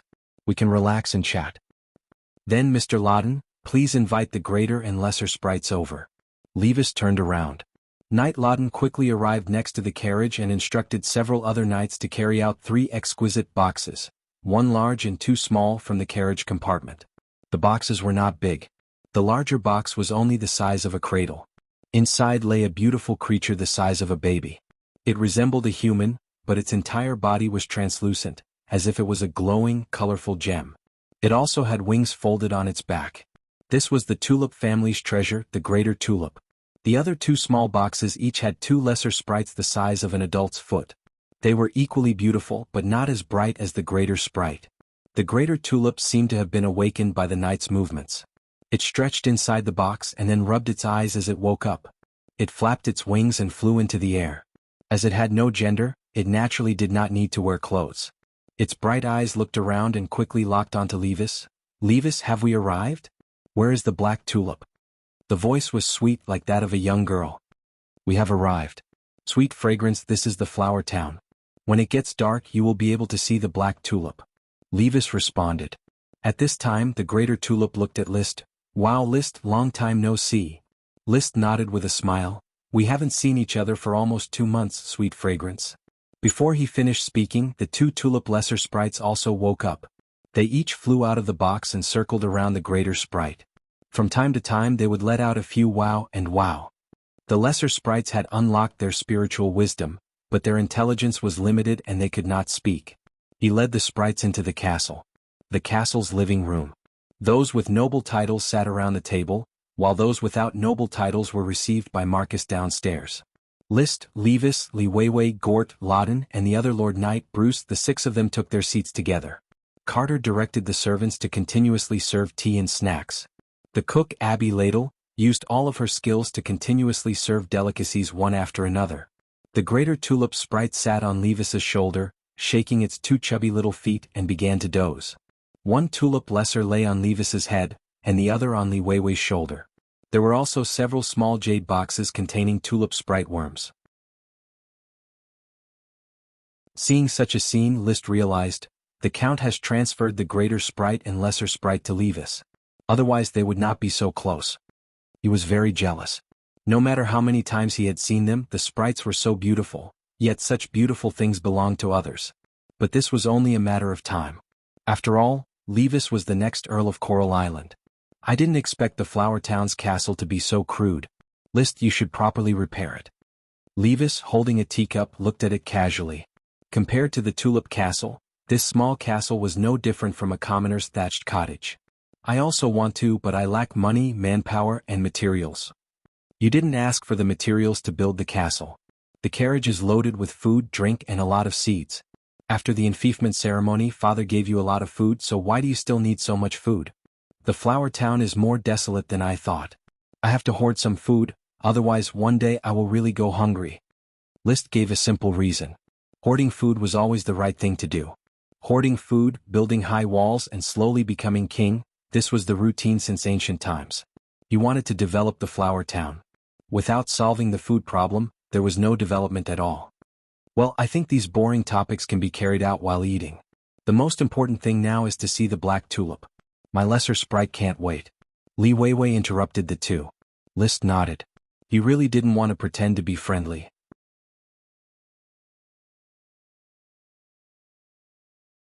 Chapter 25. In the center of the flower farm, the greater tulip sprite, together with the lesser tulip sprite as well as 6 tulip sprite worms, surrounded the black tulip, absorbing the black tulip's aura and assimilating it. List stood to the side, attentively watching the greater tulip sprite. In the memories of his predecessor, the greater sprite named Sweet Fragrance was estimated to be more than 60 years old. 20 years ago it was just a lesser sprite. During List's father's generation, it successfully evolved into a greater sprite. With Sweet Fragrance's help, the tulip family developed rapidly, and a large amount of tulip was exchanged for countless wealth. Using the wealth to accumulate the orders of chivalry, Lee William was conferred the title of Count within a few years due to his military exploits. The Coral Island became the family's territory. Sprite. Although I have the memories of my predecessor and have seen Sweet Fragrance since childhood, but no matter how many times I look at it, it is not enough. Sprites are beautiful things that should not exist in this world. Unfortunately, it is not mine. I only have 5 sprite worms. No, I will soon have 6. He wrote to the Count, hoping to exchange for a sprite worm. The Count clearly agreed because Levis had brought a wheat sprite worm with him. My dear brother, Father asked me to give you this wheat sprite worm as a reward for discovering the tulip potion. Levis took out a jade box and handed it to List. Is this a reward outside of the transaction, or inside of the transaction? Outside of the transaction, hee. List, don't think of us as outsiders. Levis smiled gently, his aristocratic temperament not much worse than List's. In any case, the blood of the tulip family flows in our veins. The importance of a tulip potion is huge for the family. After Father heard about it, he was very happy. Then I will accept it. Thanks Sir Father for me. Why don't you thank him in person? Li Weiwei walked over. Grandfather has fallen ill and is bedridden. Father has prepared for us 3 siblings to visit him. Therefore you will have to return to the Coral City with us tomorrow. Is that so? List nodded. There was no reason for him to refuse. Therefore let's leave the reminiscing for lunch. First, let's settle the formal negotiations. Li Weiwei, you talk with List first. I will go take a look at the scenery of the Flower Town. I have never been to this small town. Levis rode on his own steed and left with the retainer knight and Loudon, who was guarding his safety. They watched as Levis left. Li Weiwei suddenly said, Are you really not willing to part with this dark horse? I'm sorry, sister. It's extraordinary. Did you notice? Yes. Determined not to sell? Not for sale. Well, it seems that not only did your luck improve, but your temper also improved. Li Weiwei narrowed her eyes. When she was young, she had beaten List quite a few times. The previous List had been a good-for-nothing, and he had often been beaten by his older brother and sister who had snatched his toys. List did not want to recall the past as it was not his experience. Sister, what did you bring me? In business you cannot fool me. I will not intervene in the sale of the tulip magic potion. I just came to assimilate a lesser sprite and 2 sprite worms. I will pay you 500 caddies of wheat, 800 caddies of corn, 100 caddies of pig iron and 50 caddies of wrought iron, as well as a packet of Falcontown specialty sweetheart seeds. Without the sweetheart worm, I don't care if you can grow them or not. It is less than I expected, but it will do. Don't be greedy. If it was Lytton, I would only be willing to pay half. Lytton was the youngest son of a count. His mother was the current countess, the daughter of a minor aristocratic family. The mother of Liszt and his siblings was the daughter of a marquis, which was far from what Lytton could compare to. To measure aristocratic status, the nobility of one's parents and connections were the key. Seemingly dissatisfied with Liszt's current attitude, Li Weiwei proposed a competition after the deal was settled. What is the attribute of your qi? Fire. What secret manual did you practice? Fiery dragon drill. Let's have a match. Let me see your current strength. Li Weiwei took the spear carried by the retainer knight and said, after advancing to an earth knight, I have not swapped pointers with you for a long time. Swapping pointers was an excuse. The purpose was nothing more than to teach Liszt a lesson. However, the current Liszt was no longer the yes-man Liszt. He just faintly smiled. Sorry, I have not finished practicing my secret manual. Let's have a match another day. Li Weiwei's gaze was cold. Are you running away? This is not the quality a knight should have. The quality of a knight is fairness. Sister, why not wait until I finish practicing that fiery dragon drill? Liszt softly dispelled the verbal pressure. Raising her eyebrows, Li Weiwei put down her spear. You are as timid as ever. This is called wisdom. You really know how to flatter yourself. Li Weiwei was 19 years old, unmarried, and still a vigorous young woman. Liszt, on the other hand, had long since passed the Chinibu stage. He would not get angry because of a few words. A few meaningless words were exchanged. Levis had already returned from his stroll. Dirty, messy, poor. He shook his head. Liszt, I already understand your need for food. The flower town is far more impoverished than any small town I have ever seen. Indeed. However, I will make it prosperous. By relying on the black tulip? Then let's talk about this. Let's talk about assimilation first. For the greater sprite, lesser sprite, and 6 sprite worms, Tulip Castle will pay a total of 3,000 caddies of wheat, 2,000 caddies of barley, 500 caddies of wheat flour, 1,000 caddies of wrought iron, 30 barrels of beer, as well as seeds of various crops. After counting, Liszt did not haggle and approved the deal. Carts after carts of supplies were transported to the castle's warehouse, filling up the somewhat shabby warehouse in an instant. Just the food alone was enough for the castle to eat for half a year. The pig iron and wrought iron could be used to forge tools and armor. As for the seeds, he had specifically asked for them to be planted in the flower town. Without sprite worms, the barren land could only be watered with farm manure to see if it would yield any results. Speaking of which, the small town was no longer very dirty. Every day there would be people picking up the feces and selling them to the castle. Liszt ordered people to distribute the feces to each settlement and use them to fertilize the fields. The time was short and the quantity was small. For the time being, apart from the peanut settlement, there were no obvious results in other places. The lunch atmosphere was pretty good. Gort was a very good foil to the banquet atmosphere, talking cheerfully and wittily. After the meal, Levis and Liszt discussed the planting and sale of the black tulip. Father intends to buy out the planting and sale of the black tulip in one go. As a reward, you will get 1,000 gold coins. At the same time, you can also plant them in the flower town and then sell them to the tulip castle. That won't do. The black tulip is the cornerstone of the flower town's development. I will not give up on a steady stream of income for a trifling 1,000 gold coins. That is 1,000 gold coins, which is not a small amount. I don't know if the flower town will be able to earn 1,000 gold coins in 50 years of tax revenue. If I plant the magic ingredient in large quantities, perhaps in a few years, I will be able to earn 1,000 gold coins a year just by relying on the black tulip. Magic ingredients are in short supply. There is no magic ingredient that cannot be sold on the market. You should know that without the family's channels, the black tulip cannot be transported out of the Thorns Ridge. That is why I want to discuss the planting and sale of the black tulip with father or brother. I can provide the seeds for the tulip castle. However, I will have to collect a certain share of the black tulip planted. You mean we will plant it while you lie in the castle and count the gold coins?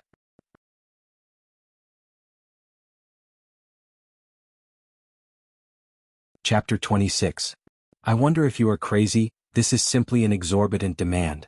Levis raised his voice to express his dissatisfaction. Don't be impatient, brother. Very well, I will listen quietly. What reason do you have to make me agree to such an absurd condition? Liszt, my dear brother, you should understand that the black tulip is very important to the tulip family, but it is not indispensable. We already have 3 varieties of tulip magic potions. I am very clear about this. I am also clear that the magic power contained in the black tulip is better than that of the other 3 varieties. It is suitable to become the family's pillar. Magic potions, while miraculous, were also very troublesome. They had to be cultivated by elves in order to reproduce. Without elves cultivating, the next generation would gradually lose their magic power and degenerate into ordinary plants. But this did not hinder their value. Concocting magic potions, forging magic equipment, cultivating magic and chi, all of these were inseparable from magic potions. Coral Island's Night College had opened a pharmacy course, which specialized in magic potions. Once an Earth Knight's cultivation stagnated, they would have to rely on magic potions to strengthen themselves and attack the Sky Knight. Every Sky Knight was a medicine jar. It was unknown how many magic potions they had to consume in order to obtain high-grade chi. Without the support of the family's tulip magic potion, Lee William might not be able to break through and become the Grand Duchy of Sapphire, one of the few Sky Knights. Therefore, List was very clear that the value of magic potions was immeasurable. His brother, the exceptionally talented Earth Knight, would not miss out on the black tulip. After a pause, List calmly said, "My talent is very poor. It is very difficult for me to hope to become a Sky Knight. However, brother, you are as talented as father when he was young. I think that with the black tulip and a steady stream of magic potions, your path to becoming a Sky Knight would be even smoother."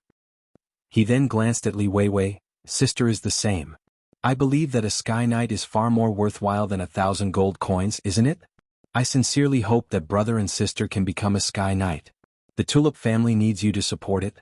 As for me, I just want to make some money to improve my life." Speaking of the Sky Knight, Levis's breathing became slightly hurried. He became an Earth Knight at the age of 13. This year he was 21 years old. Everyone said that he could become another Sky Knight in the Tulip family. But he himself knew that there was a huge gap between an Earth Knight and a Sky Knight. Even if he exhausted all of his family's resources, he wouldn't necessarily be able to cross that gap. Moreover, he had an equally talented younger brother, Lytton Tulip. Lytton's mother's family was only a small aristocrat, not worth mentioning. But he had to admit that his mother, the current countess, was still very good at pillow talk. A small half of the resources of the Tulip Castle were given to Lytton. This made Levis's heart bleed and he complained to his father. Shouldn't the family try their best to train him to become a Sky Knight? Why waste resources? He narrowed his eyes slightly and said in a low voice, "List, if you really support me, you should not put forward such harsh conditions. Then let me put it another way. I will only cooperate with brother and sister for the black tulip business. Father will not care about a magic potion." List's subtext was that avoiding the Tulip Castle meant avoiding Lytton. In the future, the production of the black tulip would only be distributed among the 3 siblings. The half-brother Lytton was very arrogant.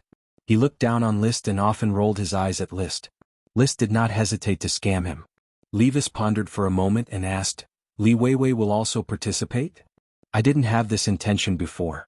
However, since List invited me, why not?" Li Weiwei's talent was not as good as Levis's, but she had the same desire to become a Sky Knight. "Don't forget, I also have a sprite. Alright, let's talk about how to divide it." After several attempts and compromises, the 3 siblings smoothly reached an agreement. After the black tulip seeds were harvested, they would be bred by the tulip grader sprite near the Coral City.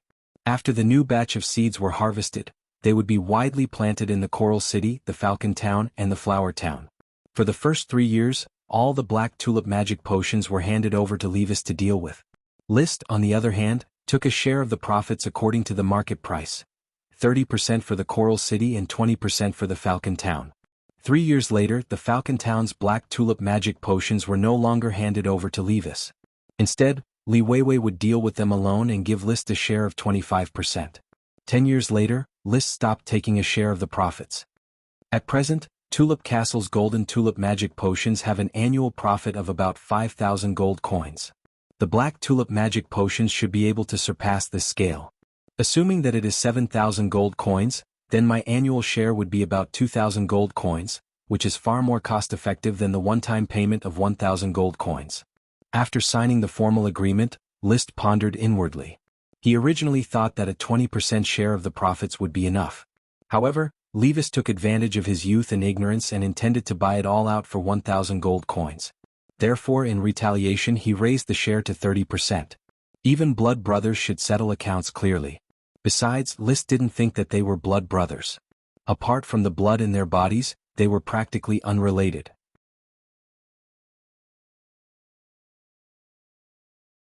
After the agreement was reached, there seemed to be a bit more tacit understanding between the three siblings.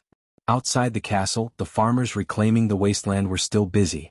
What, are you going to plant crops outside the castle? Wheat or barley? Li Weiwei stood by the window and gazed into the distance.